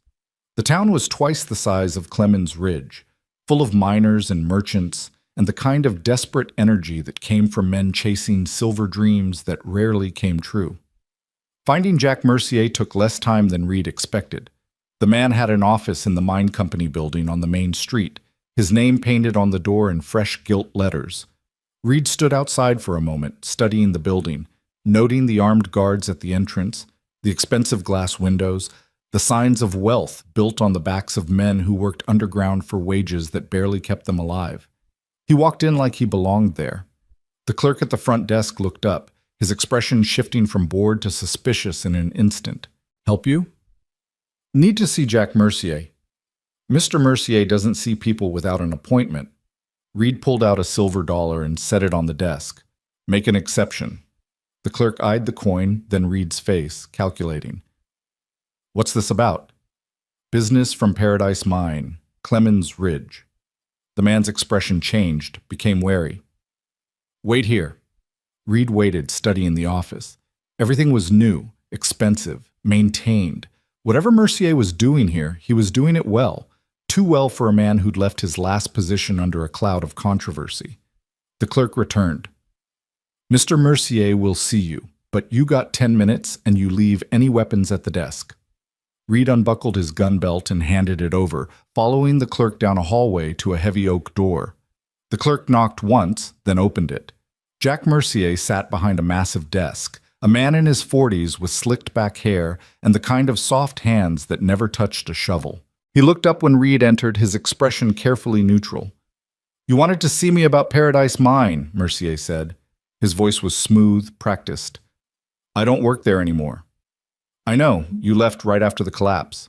Mercier's eyes narrowed slightly. "I left because I was offered a better position here. The collapse was a tragedy, but these things happen in mining. What's your interest in it?" "Owen Ellington." The name hung in the air between them. Mercier's face hardened. "The thief." "What about him?" "He wasn't a thief. The evidence said otherwise." "What evidence?" $300 missing and Owen being in the office that morning. That's not evidence, that's convenience. Reed moved closer to the desk. "You accused a dead man of theft to cover your own corruption." Mercier stood slowly, his face flushing red. "You need to leave. Now." "Owen knew you were cutting corners on safety. He documented it, complained about it, threatened to go to the territorial authorities. So you framed him for theft, and when the mine collapsed, you let a dead man take the blame for your failures. You can't prove any of that." "Not yet, but I will." Mercier smiled, but it didn't reach his eyes. "You're wasting your time. Owen Ellington was a troublemaker who stole company money. The mine company investigated thoroughly and found him guilty. His widow and children are living off charity because he destroyed their reputation. That's the truth, Mr. Holloway, and nothing you do will change it." Reed felt cold rage settle in his chest. "You know who I am." "Of course, I make it my business to know who's asking questions about Paradise Mine. You think you're the first person to come sniffing around, trying to make something out of tragedy? You're not. And you won't be successful, just like the others weren't." "What others?" Mercier sat back down, relaxed now, confident. "Owen's brother came here last year, made all kinds of accusations, threatened lawsuits, made a general nuisance of himself. Know where he is now?" Reed's stomach dropped. "Where?" "Left town suddenly. Heard he moved to California or Oregon or somewhere far away where he learned to mind his own business." Mercier's smile widened. "Smart man, eventually." The threat was clear. Reed didn't react to it, just stood there studying Mercier's face, memorizing every detail. "You're wrong about one thing," Reed said quietly. "I'm not like the others. I'm not going anywhere until I prove what you did. Then you're going to have a very long, very unpleasant stay in Silver City." Mercier gestured to the door. "We're done here. And Mr. Holloway, if I were you, I'd worry less about dead men's reputations and more about keeping that widow and her children safe. Accidents happen, especially to people who don't know when to quit." Reed moved before he thought about it, his hand slamming down on Mercier's desk hard enough to make the man jump. "You threaten them again," Reed said, his voice deadly quiet. "And I'll kill you. I don't care about your company, your guards, or your money. You touch those children. You even think about touching them, and I will end you. Are we clear?" Mercier had gone pale, but he recovered quickly. "That's a threat against my life. I have witnesses." "No, that's a promise. Remember the difference." Reed turned and walked out, collecting his gun belt from the wide-eyed clerk. His hands were shaking with rage as he buckled it back on. He'd learned nothing useful, except that Mercier was guilty as hell and dangerous enough to threaten a widow and her children. Reed needed help, real help. Someone who understood how to fight the mine company legally, who had the resources and knowledge to dig up evidence that would stick. He needed a lawyer. He found one that evening in a saloon on the edge of town. Thomas Brennan was drinking alone at a corner table, a man in his 50s with graying hair and the tired eyes of someone who'd seen too much of the world's ugliness. Reed had gotten his name from the hotel clerk, who'd said Brennan was the only honest lawyer in Silver City, which made him either very brave or very stupid. "Mr. Brennan?" The man looked up. "Depends on who's asking." "Reed Holloway, I need legal help with a mine company case." Brennan laughed, a bitter sound. Then you came to the wrong lawyer. I don't take mine company cases anymore. Why not? Because I like being alive. Brennan gestured to the empty chair. But sit down anyway. I'm curious what kind of fool walks into Silver City asking questions about mine companies. Reed sat, ordered whiskey for both of them, and told Brennan the story. Owen Ellington, the Paradise Mine collapse, the missing money, Mercier's threats. Brennan listened without interrupting, his expression growing darker with each detail. You're right about one thing, Brennan said when Reed finished. Owen was framed. I'd bet my practice on it. Can you prove it? Maybe, but it'll be dangerous and expensive and might get us both killed. I'll pay whatever it costs. Brennan studied him. Why? Why risk everything for a dead man's reputation? Reed thought about Mara's face when she talked about Owen, about Caleb's fierce defense of his father, about little Junie asking if they were really home. Because his family deserves the truth, Reed said simply. Brennan was quiet for a long moment, then he nodded. All right, I'll help you. But we do this carefully, legally, by the book. No more confronting Mercier directly, no more threats. We gather evidence, build a case, and take it to the territorial court. How long will that take? Months? Maybe a year. I don't have a year. The longer Mara and her children live under that cloud, the worse it gets. Then we'll work fast. Brennan pulled out a notebook. First thing we need is the original mine company records, safety reports, financial documents, everything Owen filed before the collapse. They'll have copies at the territorial office in Helena. Can you get them? I can. I still have contacts from when I worked for the territory. Brennan wrote something down. Second, we need witnesses, miners who worked with Owen, who heard him complain about safety issues, who can testify that he was trying to save lives, not steal money. How do we find them? Most of the survivors from Paradise Mine are scattered now, working other mines, other towns, but I can track them down. Brennan looked up. This is going to cost money, Reed. Legal fees, travel expenses, witness payments. You prepared for that? Reed thought about his savings, built up over 8 years of careful ranching. I'm prepared. Then let's get started. Reed stayed in Silver City for 3 more days while Brennan began the investigation. They started with the county records office, digging through files from the mine collapse. What they found was damning in its absence. All of Owen's safety reports had been removed from the file. Every complaint, every warning, every documented concern was simply gone. Someone cleaned this file, Brennan said, his voice tight with anger. Removed anything that would make the mine company look negligent. Mercier? Probably, or someone working for him. Brennan made notes. But here's the thing about records. They leave traces. Owen would have kept his own copies. Where would his personal effects be? Reed felt something sink in his chest. Mara would have them, if they survived. Then that's where we start next. But before Reed could leave Silver City, trouble found him. He was walking back to his hotel on the 3rd night when 3 men stepped out of an alley. They were big, rough-looking, the kind of men who got paid to solve problems with violence. Reed Holloway, the largest one asked. Reed's hand moved to his gun. Who's asking? Message from Mr. Mercier. Stop asking questions about Paradise Mine. Stop bothering people. Go home and forget about Owen Ellington. And if I don't? The man smiled, showing broken teeth. Then we make sure you can't ask any more questions. Permanent-like.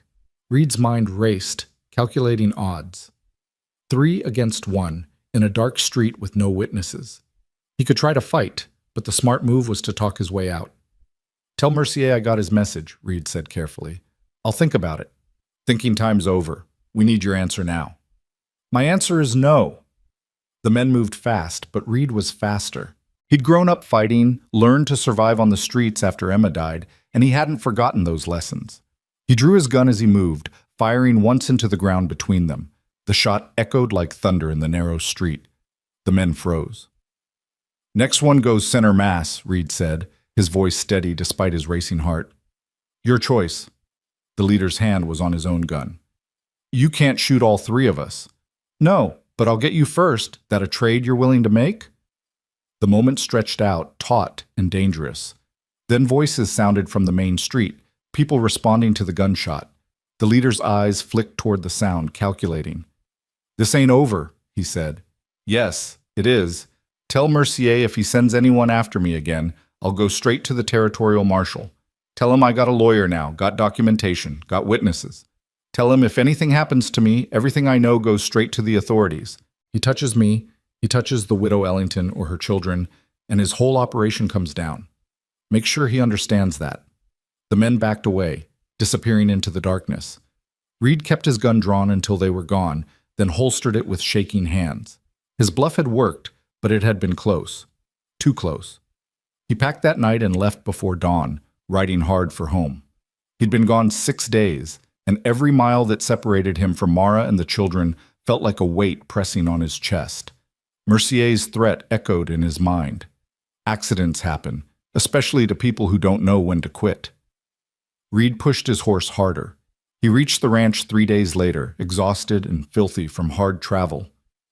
The sun was setting as he rode up, painting the house in gold and shadow. He'd never been so relieved to see anything in his life. Mara was on the porch before he'd even dismounted, her face pale with worry. "Thank God, I was so worried. You said a week and it's been 9 days, and I thought, I'm fine, everything's fine." But she was already checking him over, her hands quick and efficient. "You're hurt. There's blood on your shirt." "Not mine. There was some trouble, but I'm okay." "What kind of trouble?" Reed climbed down from his horse, feeling every mile in his bones. "The kind that means we were right. Mercier's guilty, and he knows we're coming for him."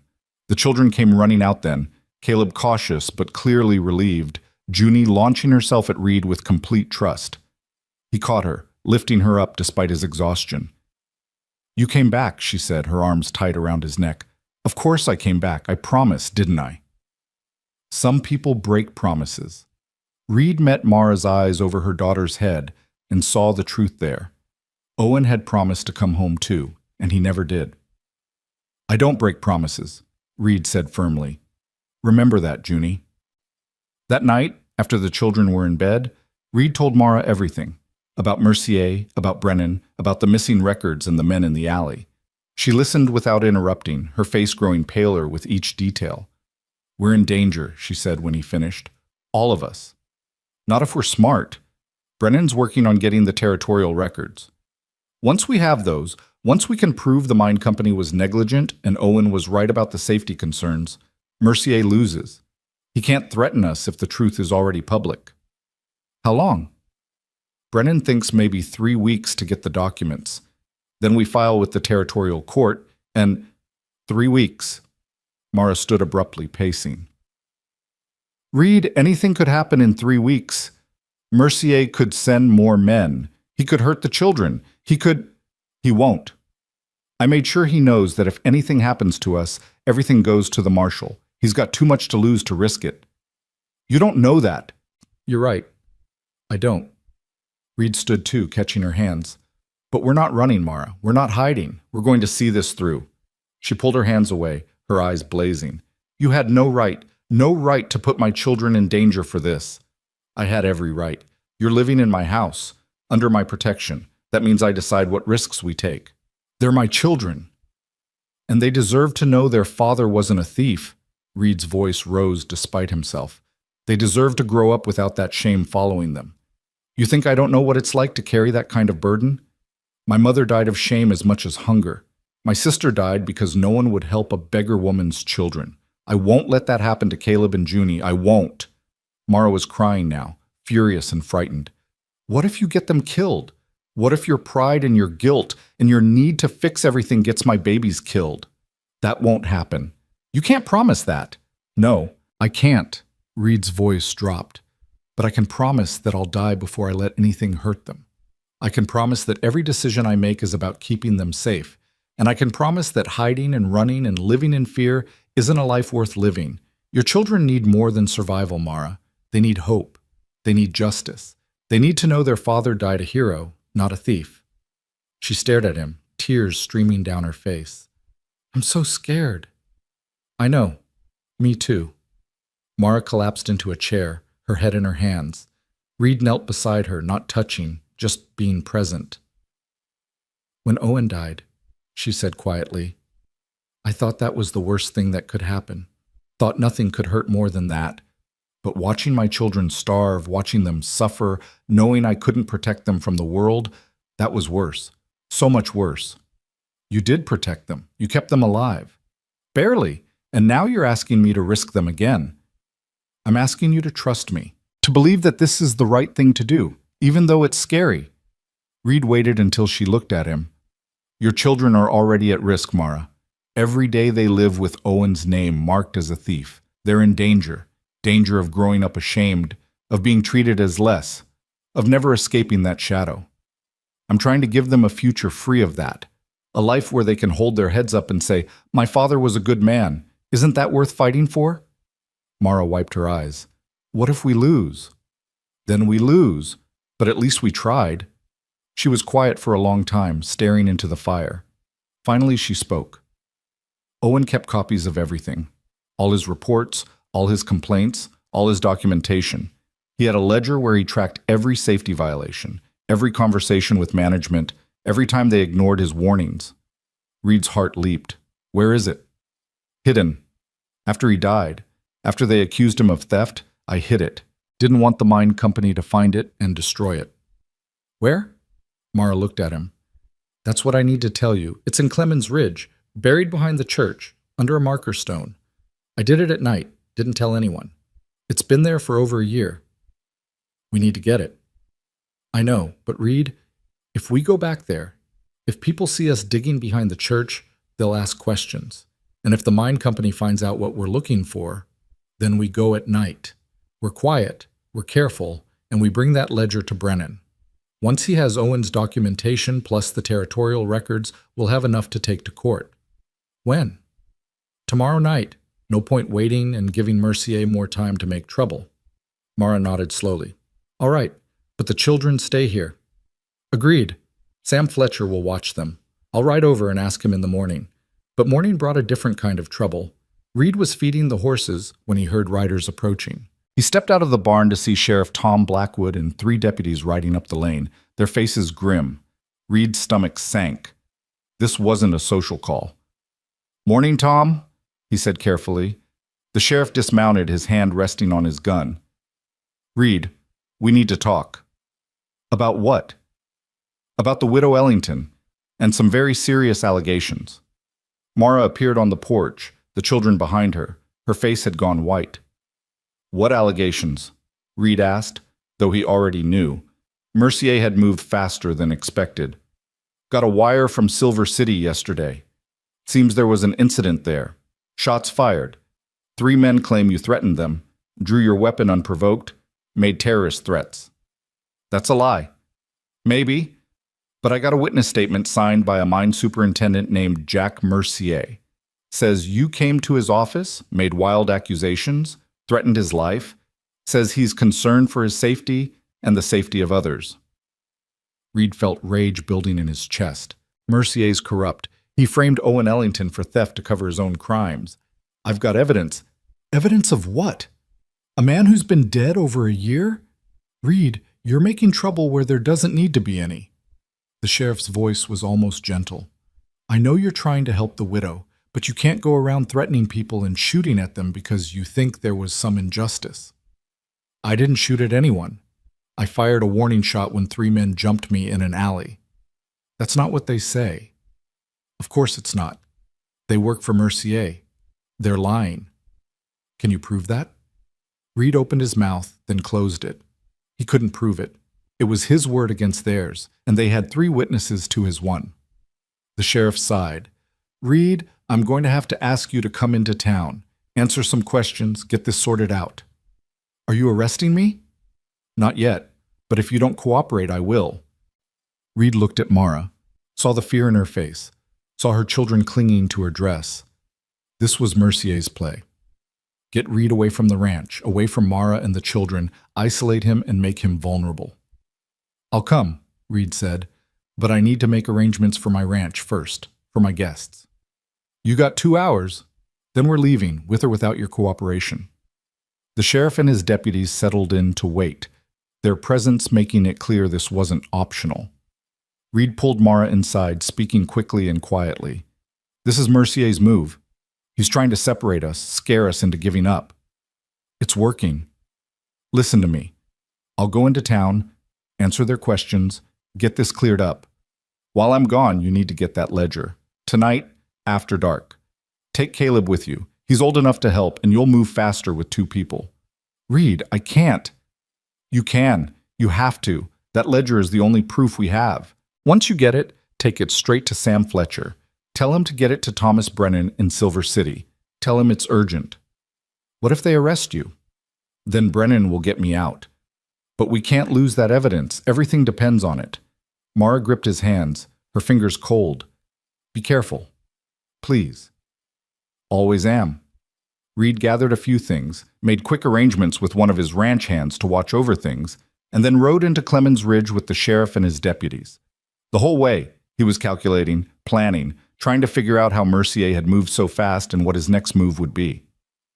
The sheriff's office in Clemens Ridge was small, just 2 cells and a front room with a desk. Tom Blackwood was a decent man, fair but by the book, which made him both an ally and a problem. He wouldn't abuse his authority, but he also wouldn't bend the rules. All right, Reed, the sheriff said, settling behind his desk. Tell me your side of what happened in Silver City. Reed told the truth, all of it. His meeting with Mercier, the threats, the men in the alley, his warning shot. The sheriff listened, taking notes, his face giving nothing away. You got anyone who can verify your story? The sheriff asked when Reed finished. Thomas Brennan. He's a lawyer in Silver City. He can confirm I met with him, can confirm what I was investigating. I'll wire him. In the meantime, you're going to have to stay here. Can't have you leaving town while this is being investigated.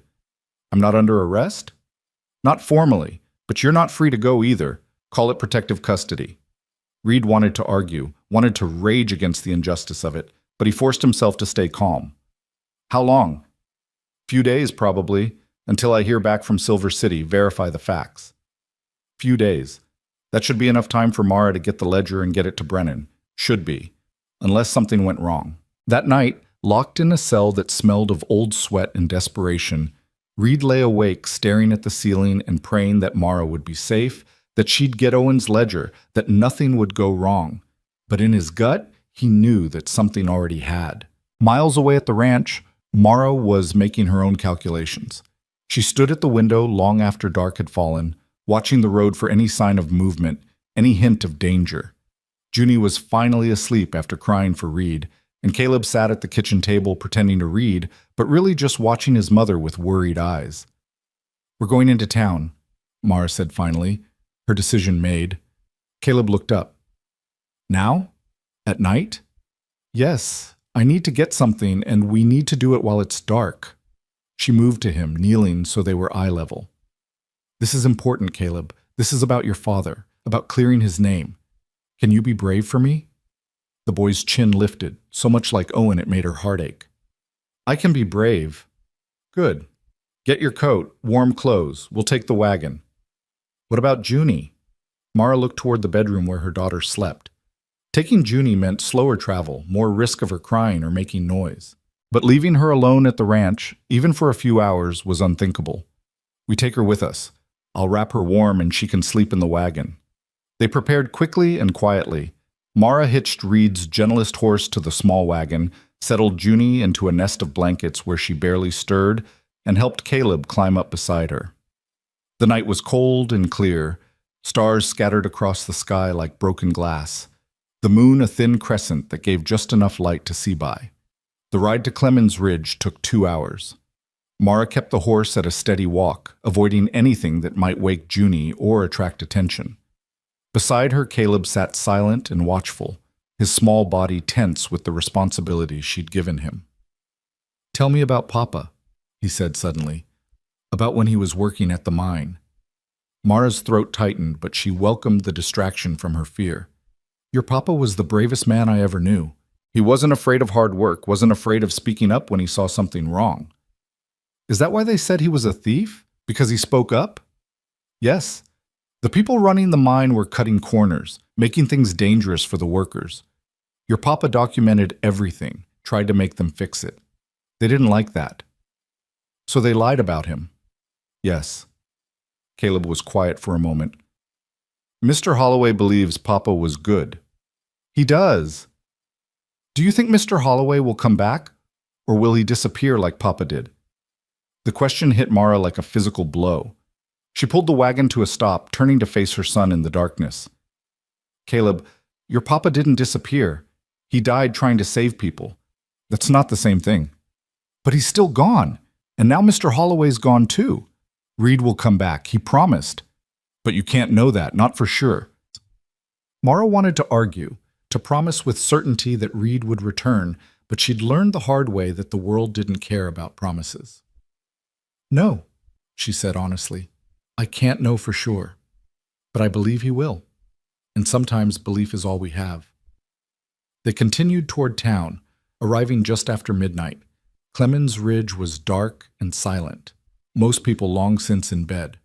Mara guided the wagon to the edge of town, near the church, but not too close, and set the brake. Stay here with Junie, she told Caleb. Keep her quiet if she wakes. I'll be back as soon as I can. I should come with you. No, I need you here, protecting your sister. Can you do that? Caleb nodded, his face pale, but determined in the moonlight. Mara squeezed his hand once, then climbed down from the wagon, taking the small shovel she'd brought from Reed's barn. The church stood dark against the starlit sky, its white paint ghostly in the dim light. Mara moved quickly around to the back, counting her steps from the corner the way she'd memorized. 10 steps east, 5 steps north. There, half hidden by winter-dead grass, was the marker stone. Just a flat rock, nothing special, nothing that would draw attention. Mara knelt and began to dig. The ground was partially frozen, making the work harder than she'd anticipated. Her hands grew numb despite her gloves, her breath coming in white clouds, but she kept digging. 1 foot down. 2 feet. The shovel hit something solid. The wooden box was smaller than she remembered, wrapped in oilcloth to protect it from moisture. Mara pulled it free with shaking hands, brushing off the dirt, her heart pounding. Inside would be Owen's ledger, his careful documentation of every safety violation, every ignored warning, every corner cut. Inside would be the truth. Well, what do we have here? Mara's blood turned to ice. She spun around to find Gerald Morrison standing behind her, and he wasn't alone. 2 other men flanked him, both large and mean-looking in the moonlight. Mrs. Ellington, Morrison said, his voice oily with false concern. What are you doing out here at this hour? Digging up graves? Or perhaps digging up evidence? Mara clutched the box to her chest, her mind racing. This is none of your business, Mr. Morrison. Oh, but it is my business. See, I've been keeping an eye on you. Ever since Reed Holloway took you in, I've been watching. And when I heard he'd been arrested in Silver City for threatening a mine superintendent, I got to thinking, what would a desperate widow do if her protector was locked up? What might she try to retrieve? How did you know us? About the ledger? Come now, Mrs. Ellington. You think you're the only one with eyes and ears? The mine company's been looking for Owen's records since the day he died. They knew he kept copies of everything. They just didn't know where. Morrison smiled, showing too many teeth. But I've been patient. Knew eventually you'd lead me right to it. Mara started backing toward the wagon, but the 2 men moved to block her path. She was trapped. Give me the box, Morrison said, extending his hand. No. Mara, don't be foolish. You're a widow with 2 small children and no protection. Reed's in jail, probably going to stay there a good long while. You've got nowhere to go, no one to help you. Give me the box, and maybe I can convince the mine company to be merciful. Merciful? You mean like they were merciful to Owen? Like they were merciful when they let us starve rather than pay his death benefit? Morrison's expression hardened. Your husband was a thief who got what he deserved. Now give me that box before someone gets hurt. Mara looked at the men blocking her path, calculated her chances of breaking through, and knew they were almost 0. But she also knew that if she gave up Owen's ledger, gave up the only evidence they had, then everything Reed had risked would be for nothing. Her husband's name would stay tarnished forever. Her children would grow up carrying that shame. She turned and ran. Not toward the wagon, where Caleb and Junie were vulnerable, but toward the church itself, toward the main street, toward anywhere there might be people or witnesses. Her boots slipped on the frozen ground, and she nearly fell, but she kept running, clutching the box like it was her children's future, which it was. She heard Morrison shouting behind her, heard heavy footsteps pursuing, but she didn't look back. The main street was ahead, just 100 yards. If she could just reach it. A hand grabbed her shoulder, spinning her around. She fell hard, the box flying from her grip, landing in the dirt a few feet away. One of Morrison's men loomed over her, reaching for the box. No! Mara lunged for it, her fingers closing around the oilcloth just as the man's boot came down, pinning her hand to the ground. Pain exploded up her arm. She cried out, trying to pull free, but the man just pressed harder. Morrison appeared above her, reaching down for the box. Stupid woman. All this trouble for a dead man's lies. They're not lies. Mara's voice was raw with pain and fury. Owen documented everything, every violation, every warning, every time you and your friends chose profit over lives. It's all there, and when people see it, they'll know the truth. No one's going to see anything. Morrison pulled the box from her grip, clutching it triumphantly. This evidence is going to disappear, just like Owen's other copies disappeared. And you're going to forget you ever had it. The hell she is, the voice came from the darkness behind Morrison, cold and sharp as a knife. Everyone froze. Sam Fletcher stepped into the moonlight, a shotgun leveled at Morrison's chest. Behind him were two other men from town, both armed. Let her up, Sam said quietly, and give back that box. Morrison's face twisted with rage and fear. This doesn't concern you, Fletcher. Wrong. Mara's under Reed Holloway's protection, which makes her my concern. And you just assaulted a widow in front of witnesses, so you got two choices. Give back the box and walk away, or explain to Sheriff Blackwood why you were attacking a woman behind a church at midnight. The standoff stretched out, taut and dangerous. Finally, Morrison dropped the box in the dirt and stepped back, his hands raised. This isn't over, he said. Yeah, it is. Sam kept his shotgun trained on Morrison while one of his companions helped Mara to her feet. You and your friends are going to leave now. And if I hear about you bothering Mrs. Ellington again, if I hear about anyone from the mine company harassing her or her children, I'm going straight to the territorial marshal with what I know about Paradise Mine. You understand me? Morrison's face was white with fury, but he nodded. He and his men backed away, disappearing into the darkness. Sam lowered his shotgun and turned to Mara. You all right? My hand. She was shaking so hard she could barely speak. Is Caleb, the children? They're fine. Your boy had the sense to come find me when he saw Morrison following you. Smart kid. Relief nearly buckled Mara's knees. Sam caught her elbow, steadying her, then bent to pick up the box. This what I think it is? He asked quietly. Owen's ledger. All his documentation about the mine. Sam looked at the box, then at Mara, then back toward where Morrison had disappeared. You need to get this to Reed's lawyer, tonight, before Morrison tells the mine company what happened. But Reed's in jail. I don't even know how to contact Thomas Brennan. I do. Give me the ledger.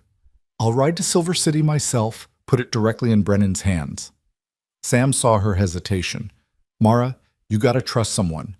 Let me help. Mara thought about Owen, about all the people who'd failed him when he needed help. But she also thought about Reed, about his determination to clear Owen's name, about the way he'd risked everything for her family. And she thought about Sam, who'd just saved her from Morrison, who'd believed her story when almost no one else would. All right, she said, handing him the box. But Sam, please, this is everything. If we lose it, we won't, I promise. Sam tucked the box under his arm. Now get your children and get back to Reed's ranch. Lock the doors and don't open them for anyone except me or the sheriff. Understand? Mara nodded. Sam walked her back to the wagon where Caleb sat with wide, frightened eyes, Junie stirring in her blankets. You did good, Mara told her son, pulling him close. You were so brave. You saved us.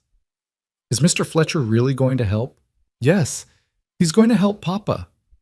They rode back to the ranch in the pre-dawn darkness, Mara's hand throbbing with every jolt of the wagon, but she was smiling through tears, because for the first time in over a year, she had hope. Real hope. 3 days passed with agonizing slowness. Mara kept the children close, spent her nights jumping at every sound, terrified that Morrison or the mine company would come for them. But the ranch stayed quiet, peaceful, only the normal sounds of horses and wind and winter settling in. On the morning of the fourth day, a rider appeared on the horizon. Mara's heart leaped with equal parts hope and fear until she recognized the horse. Reed. He rode into the yard looking exhausted and filthy, but alive. Mara ran to him before he'd even dismounted, and for a moment she forgot propriety, forgot everything except relief. She wrapped her arms around him, holding tight. "You're back," she said, her voice muffled against his coat. "You're really back." Reed's arms came around her, tentative at first, then stronger. "Told you I would be." The children came running then, Junie launching herself at Reed with complete abandon, Caleb more reserved but clearly relieved. They all stood there in the yard for a long moment, a tangle of relief and exhaustion and something that felt dangerously like family. "What happened?" Mara asked finally, stepping back. "The sheriff, did he let you go?" "Did you?" Thomas Brennan happened. Sam Fletcher got Owen's ledger to him 2 days ago. Brennan went straight to the territorial court with it, filed charges against Jack Mercier for fraud, negligence, and falsifying records. The court issued a warrant for Mercier's arrest and sent word to Sheriff Blackwood to release me immediately. Mara's hand flew to her mouth. "They arrested Mercier?" "Yesterday. And the mine company is under investigation. Turns out Owen documented everything. Safety violations, ignored warnings, even evidence that Mercier himself took the $300 to cover gambling debts." Reed's smile was grim and satisfied. "Your husband was meticulous. Every complaint, every conversation, every violation, all dated and detailed. It's damning evidence." "So Owen's name is cleared, officially." The court issued a statement this morning exonerating Owen Ellington of all charges, said he died a hero trying to save lives. Reed's voice roughened with emotion.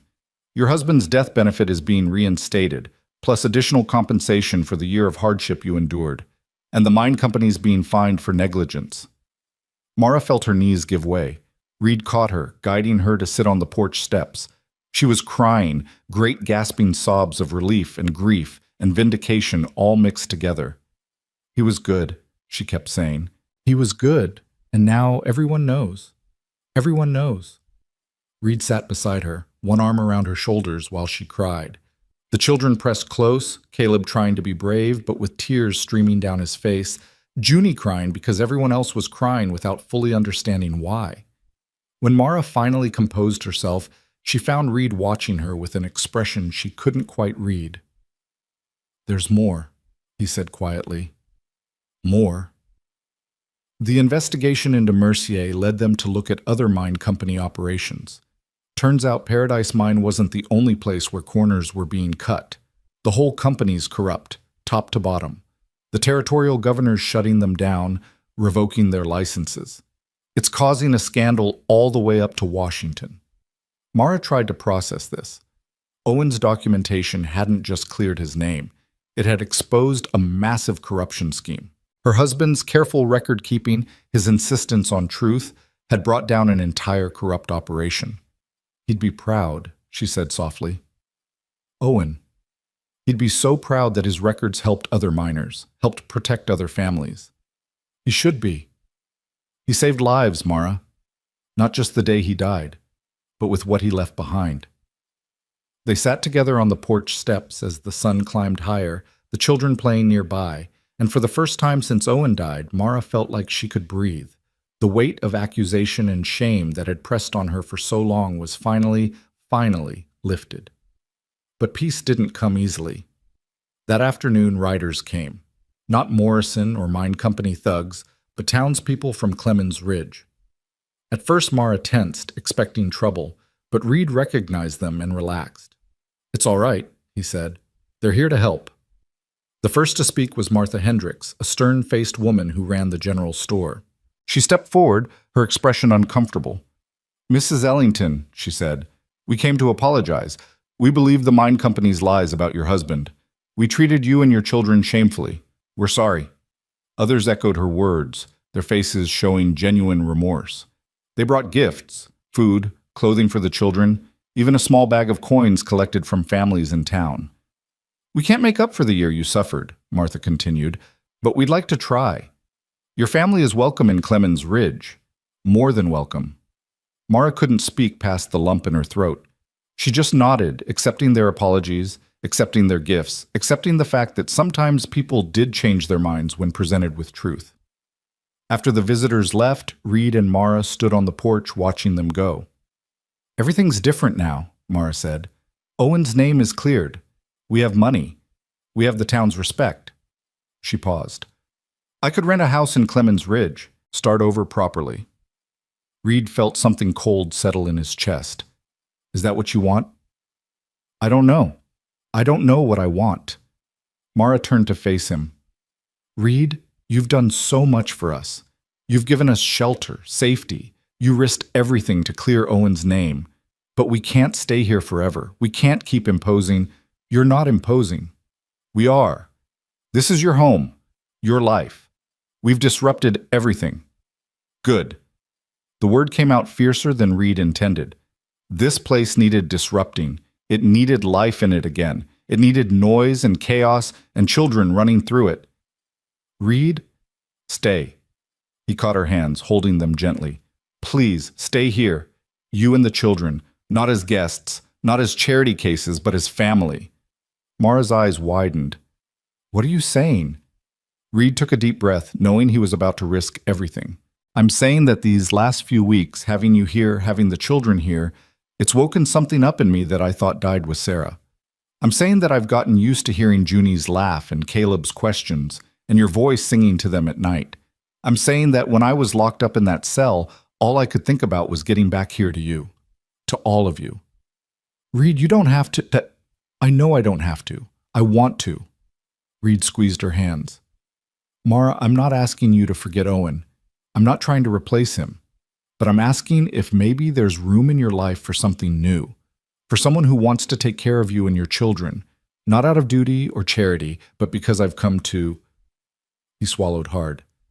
"Because I've come to care for all of you." Mara was crying again, but smiling through the tears.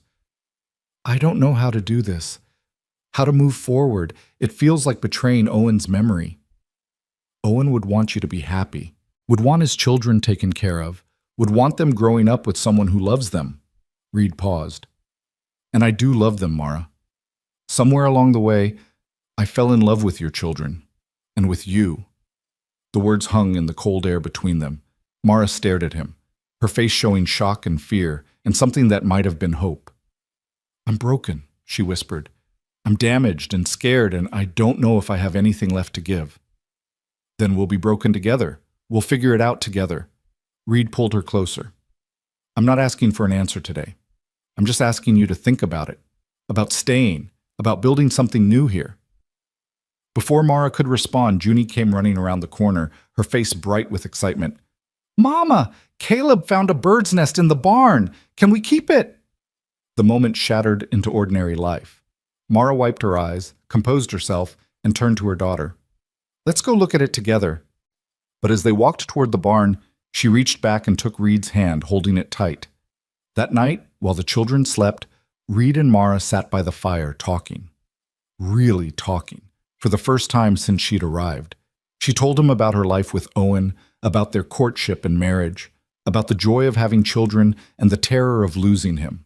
Reed told her about Sarah, about their dreams for the ranch, about the emptiness that had consumed him after her death.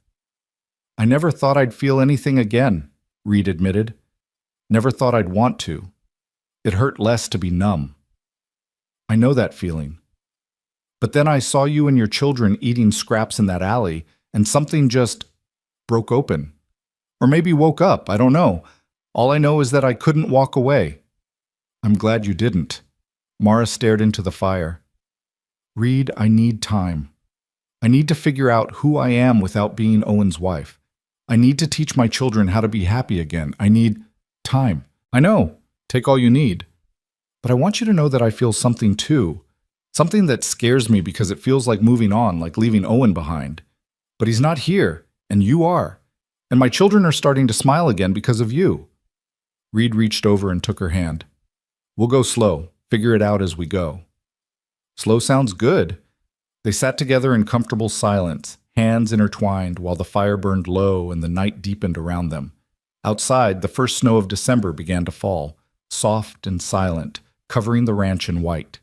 Inside, in the warmth and light, two broken people were beginning to heal. Two families separated by loss were starting to become one family united by hope. It wouldn't be easy. They'd have setbacks and doubts, and days when the past seemed more real than the future. But they'd face it together, this quiet rancher and determined widow, these children who'd learned too young what it meant to survive. And slowly, carefully, in the way of all healing things, they'd build something new from the broken pieces of what they'd lost. Something that looked a lot like home. Winter settled over the ranch like a blessing and a test all at once. The snow that had begun falling that night continued through the weeks, transforming the Montana landscape into something clean and new, as if the world itself was offering them a fresh start. But beneath the beauty, Reed knew that decisions still needed to be made, words still needed to be spoken, and the future still hung uncertain between them. The children adapted faster than the adults. Caleb began helping Reed with the horses every morning, his small hands learning to be gentle and firm at the same time, his questions endless and eager. Junie followed Mara everywhere, her laughter gradually replacing the fearful silence that had marked her first weeks at the ranch. At night, they no longer woke screaming from nightmares of cold and hunger. They slept peacefully, safely, in beds that had become theirs.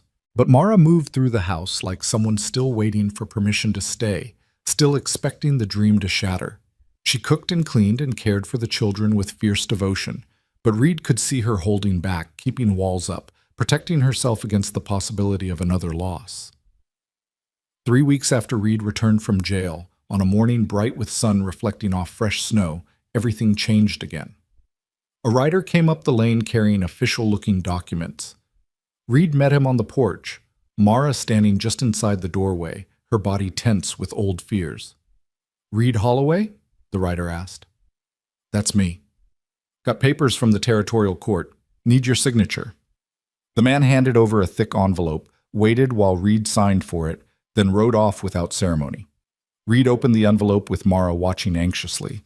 Inside were legal documents, official seals, and a letter from Thomas Brennan. Reed read quickly, his expression shifting from confusion to shock to something like joy. "What is it?" Mara asked, unable to bear the silence. "It's from the court. About the mine company settlement." Reed looked up at her, his eyes bright. "Mara, they're not just giving you Owen's death benefit. The court ruled that the mine company's negligence directly caused his death and the deaths of the other 6 men. They're awarding damages. Significant damages." "How much?" Reed showed her the number. Mara went pale, reaching for the doorframe to steady herself. That's not possible. That's more money than Owen would have made in 10 years. It's what you're owed, what you and every other widow is owed. The court's splitting the settlement between all 7 families. Reed kept reading. And there's more. The territorial governor wants to honor Owen posthumously. There's going to be a ceremony in Helena next month. They're calling him a hero, Mara. They want to recognize what he did, how his documentation helped expose the corruption. Mara sank down onto the porch step, the papers trembling in her hands. "I don't want ceremonies. I don't want recognition. I just want—" Her voice broke. "I just wanted people to know he was good, that he wasn't a thief, that he died trying to save lives. Now they will. Everyone will know. But he's still gone. The money doesn't bring him back. The recognition doesn't bring him back." Tears were streaming down her face now. "I'm grateful, Reed. I am. But it doesn't fix the hole in my children's lives. It doesn't give them back their father."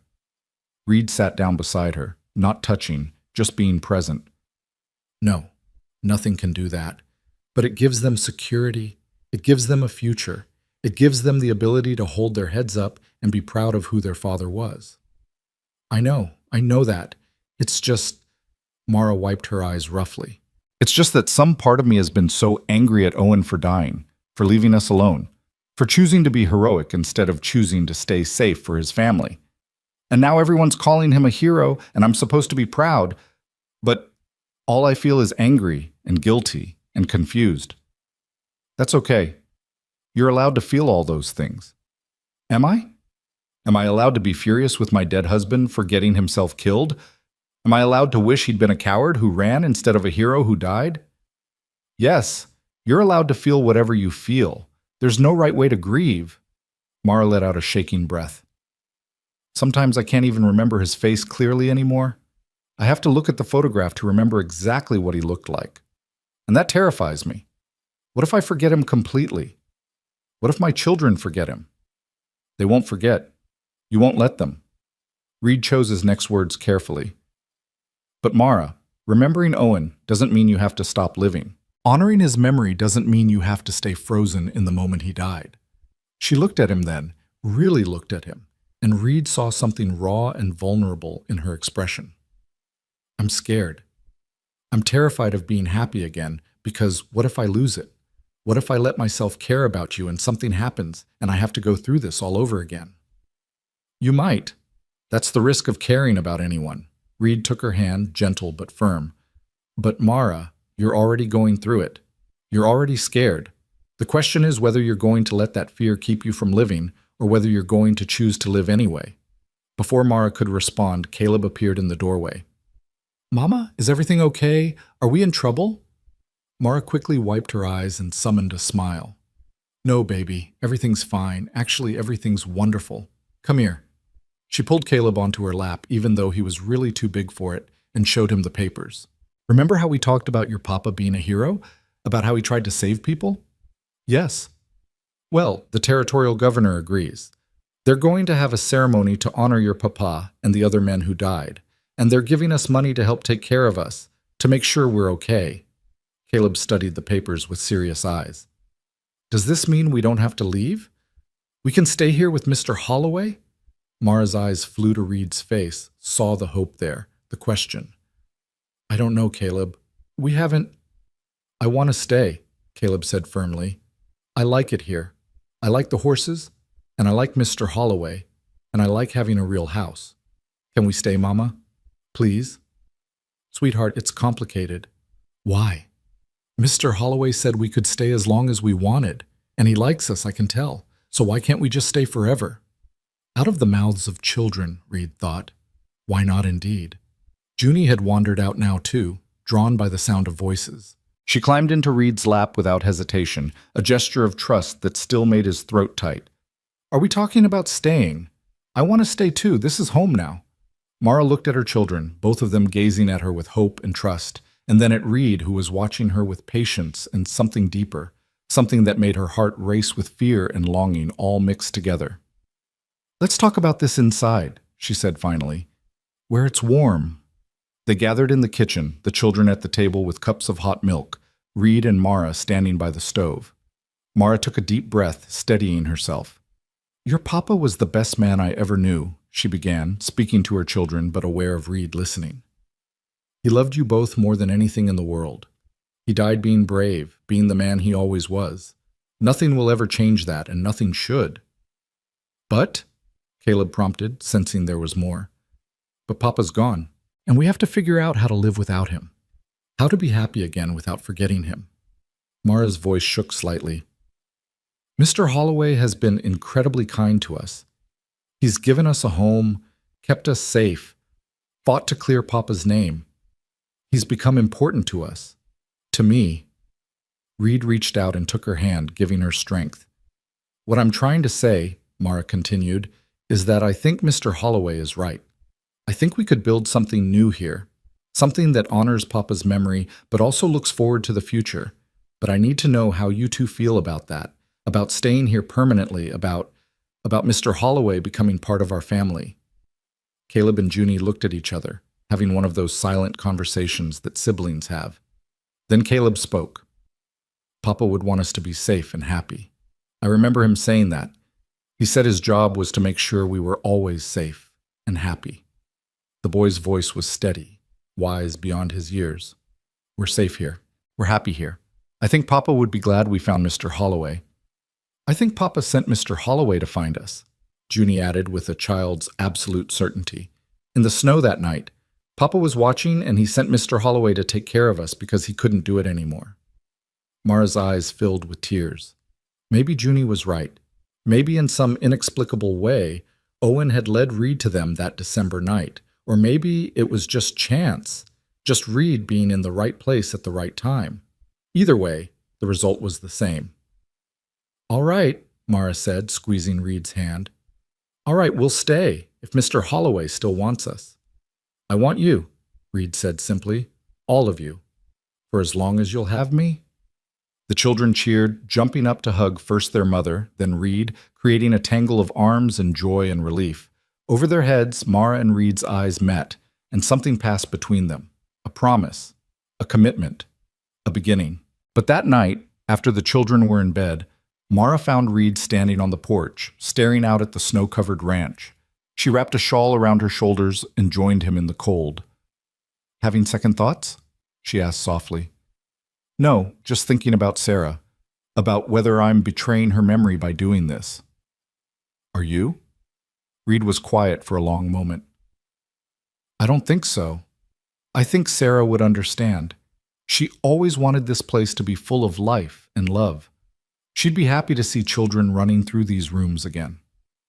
"Tell me about her," Mara said. "Not just that she died, but who she was, what she loved." So Reed talked, really talked, about Sarah for the first time since her death, about how they'd met at a church social, about her terrible singing voice and her incredible baking, about the way she'd insisted on painting the kitchen yellow because she said it made mornings feel happier. He talked about their dreams for the ranch, for children, for a life together. "She sounds wonderful," Mara said when he finished. "She was. And I loved her, still love her, in a way." Reed turned to face Mara. "But she's gone. And you're here. And what I feel for you isn't the same as what I felt for Sarah, but it's real. It's true." "What do you feel?" Reed took a breath. "I feel like I can breathe again. Like I've been holding my breath for 2 years and suddenly I remembered how. I feel like this house is a home again, instead of a museum. I feel like every morning I wake up is a morning worth waking up for." He reached out and touched her face gently. "I feel like maybe I get a second chance at happiness, at family, at love." Mara turned her face into his palm, a gesture of trust and surrender. "I'm scared, Reed, so scared of losing again, of letting myself love and then having it ripped away."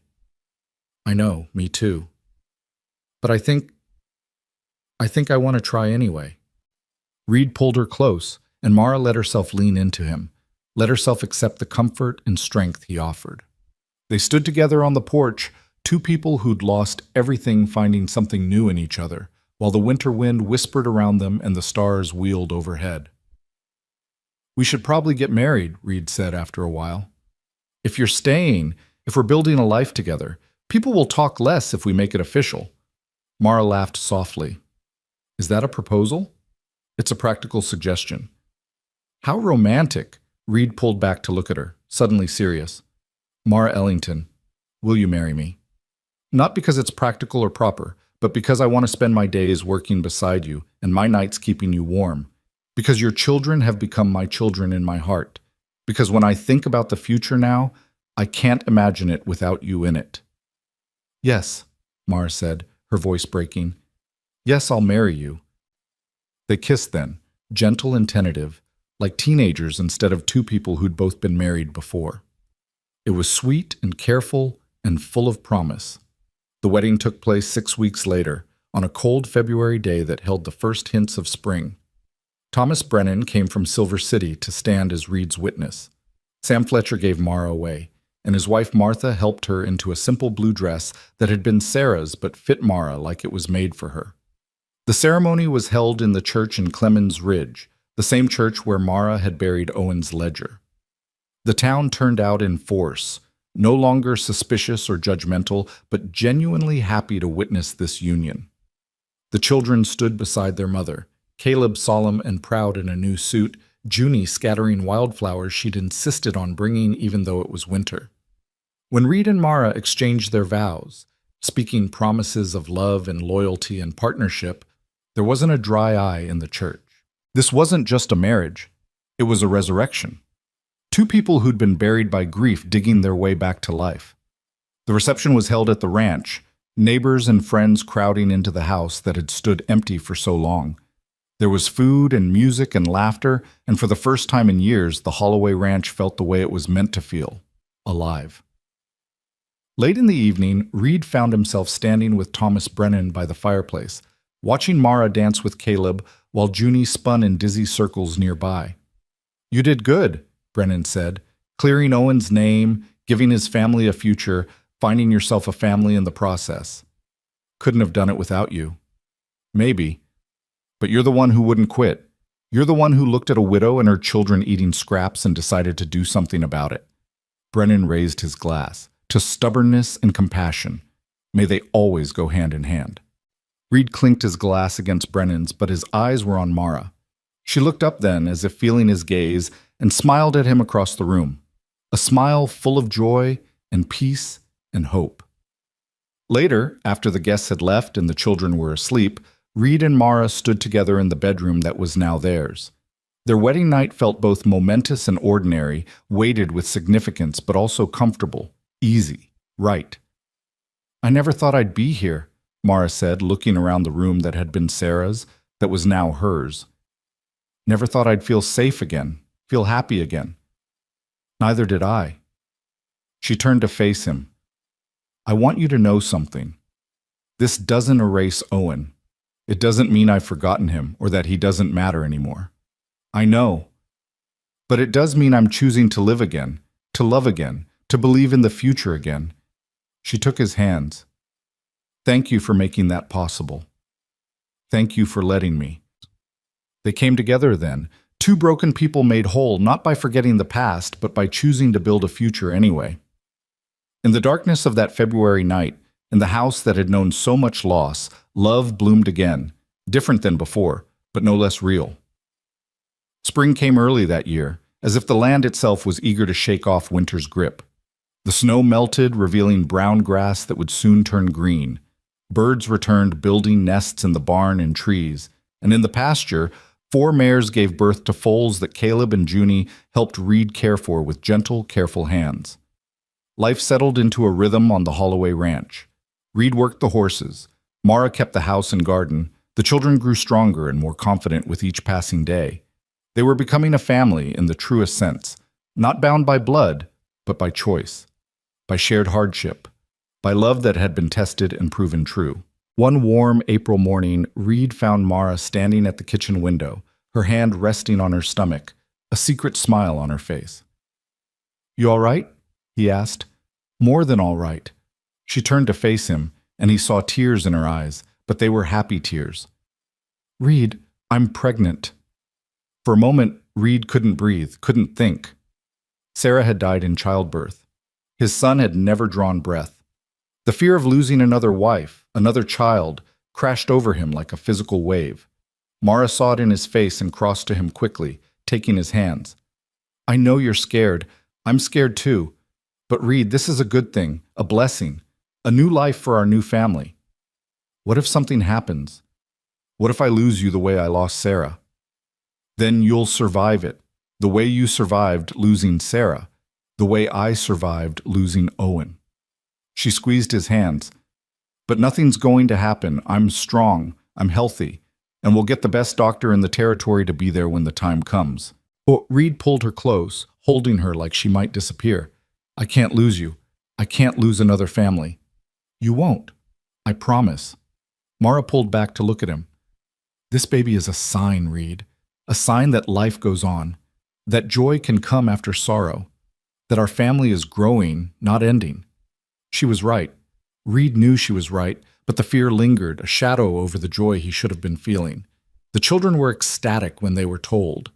Junie immediately began planning what the baby would need, chattering endlessly about cribs and clothes and whether it would be a brother or sister.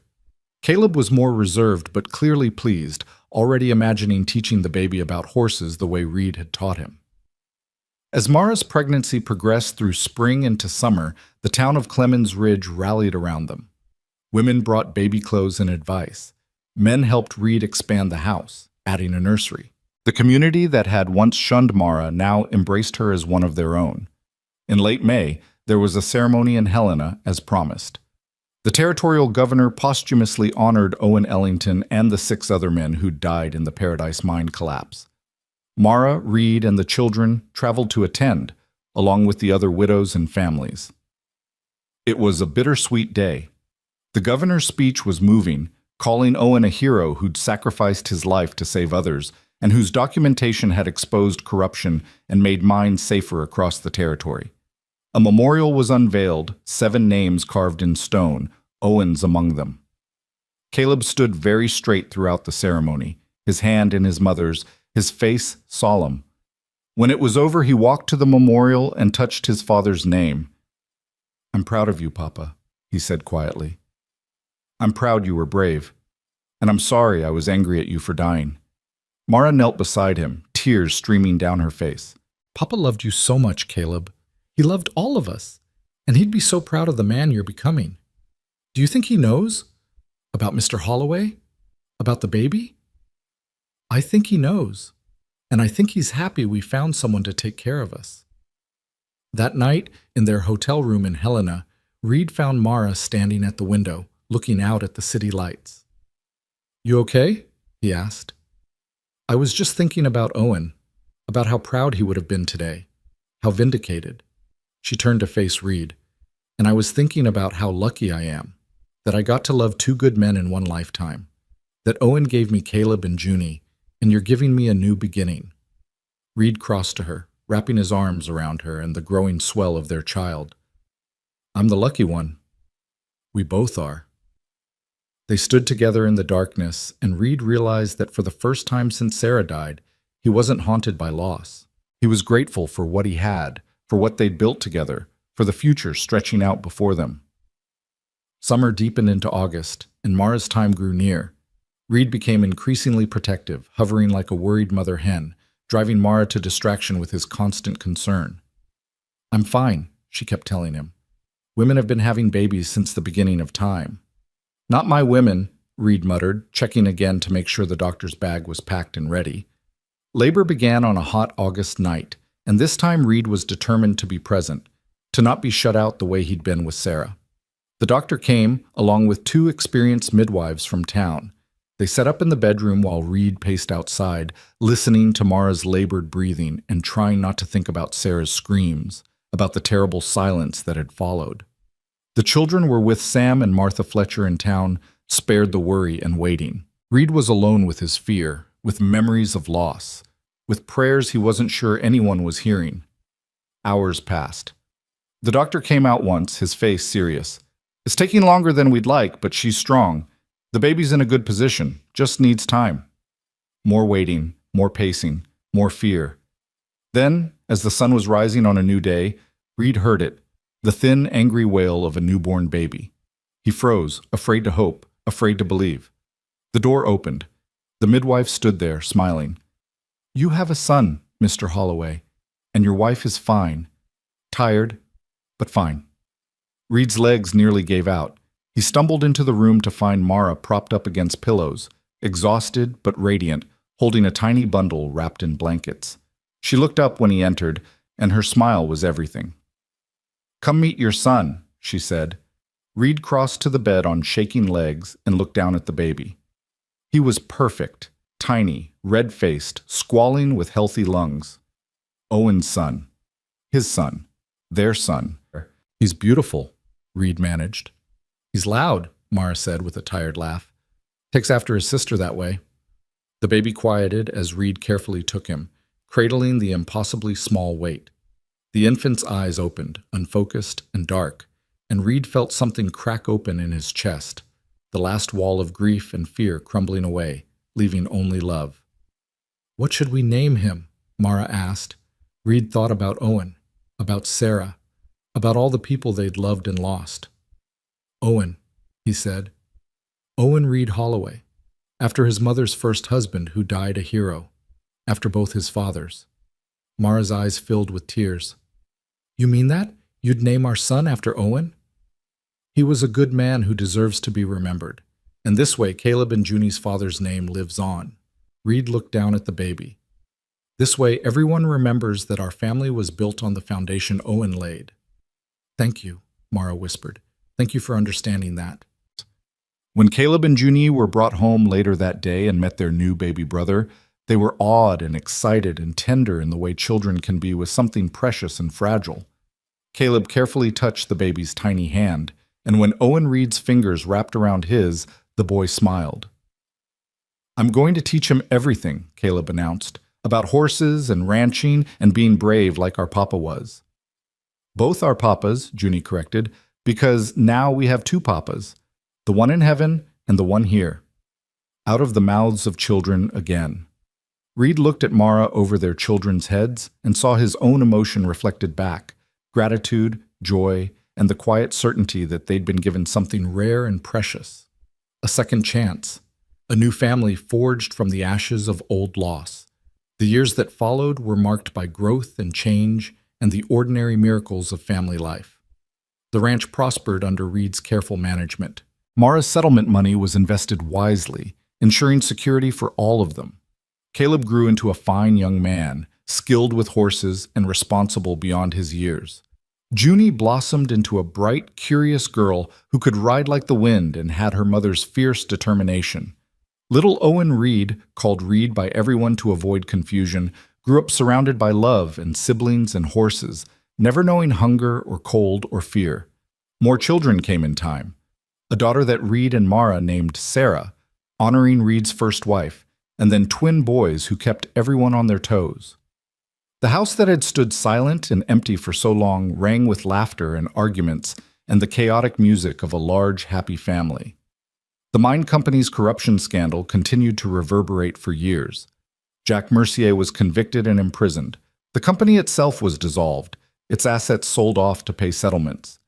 New safety regulations were implemented across the territory, saving countless lives. Owen Ellington's ledger was preserved in the territorial archives as a historical document, a testament to one man's courage and commitment to truth. Gerald Morrison lost his restaurant eventually, his business destroyed by his association with the mine company's crimes.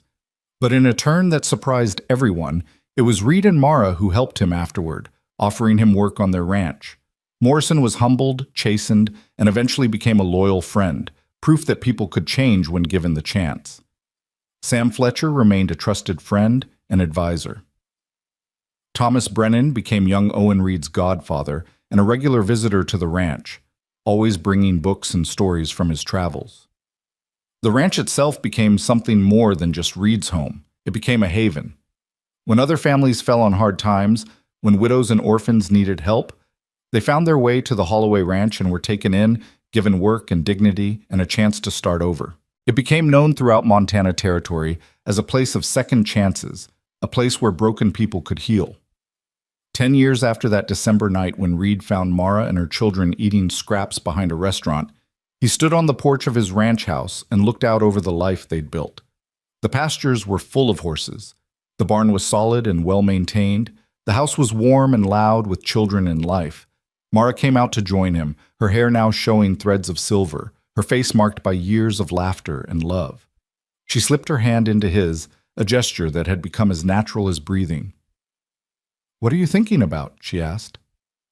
"About that night. About how close I came to just walking past you, to letting you stay invisible." "But you didn't. You stopped. You saw us." "Best decision I ever made." Reed pulled her close. "You saved my life as much as I saved yours. We saved each other."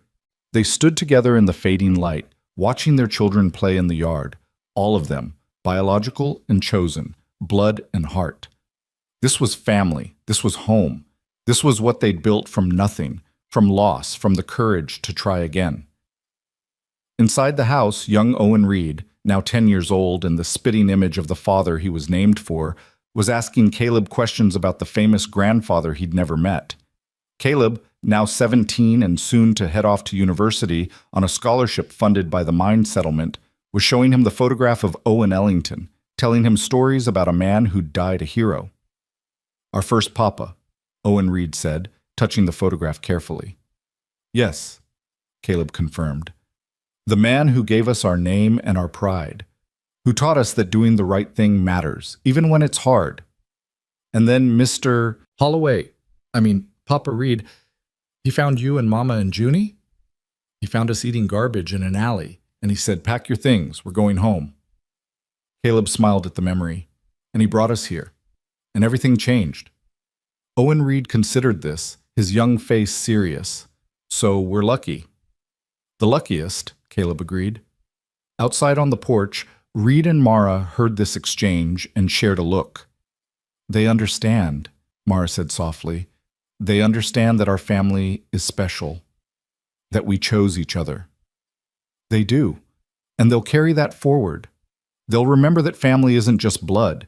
It's choosing to love, choosing to stay, choosing to build something good even when the world's been hard. As the sun set over the Montana landscape, painting the sky in shades of gold and purple, the Holloway family gathered for dinner, all of them around one table. Reed and Mara, Caleb and Junie, young Owen Reed, little Sarah, the twins, and two other children they'd taken in that year when their parents died in a ranch accident. They said grace, thanking God for the food and for each other and for second chances. Then the chaos of a family meal began, passing dishes, telling stories, laughing, arguing, living. This was what Reed had chosen that December night when he stopped in a snow-filled alley, not just to feed 3 hungry people, but to save himself from a slow death of loneliness and grief. Not just to give Mara and her children a home, but to receive the gift of family he'd thought he'd lost forever.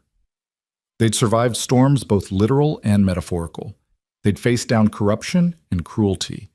They'd fought for justice and won, but more importantly, they'd learned to love again after loss, to trust again after betrayal, to hope again after despair.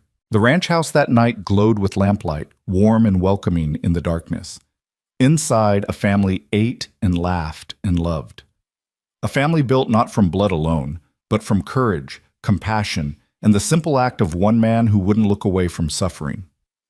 Years later, when Reed was old and gray and surrounded by grandchildren, he would tell them the story about a winter night in Montana Territory, about a widow and her children eating scraps, about a choice to stop, to see, to help. Pack your things. We're going home, he'd told Mara that night, not knowing he was talking about himself as much as her, not knowing that in saving her family, he was saving himself. And they'd gone home together, and they'd built a life that honored the past while embracing the future. And they'd proven that even after the darkest winter, spring could come again. That love could bloom in the most unexpected places. That family was something you built, not something you were born into. That sometimes the greatest courage was simply choosing to live again, to love again, to believe again. The Holloway Ranch stood as a testament to all of this, a place of warmth in a cold world, a haven for the broken, a home where second chances became new beginnings. And it all started with a cowboy who looked at a desperate widow and said the words that would change 5 lives forever. Pack your things, we're going home. And they did. And they were.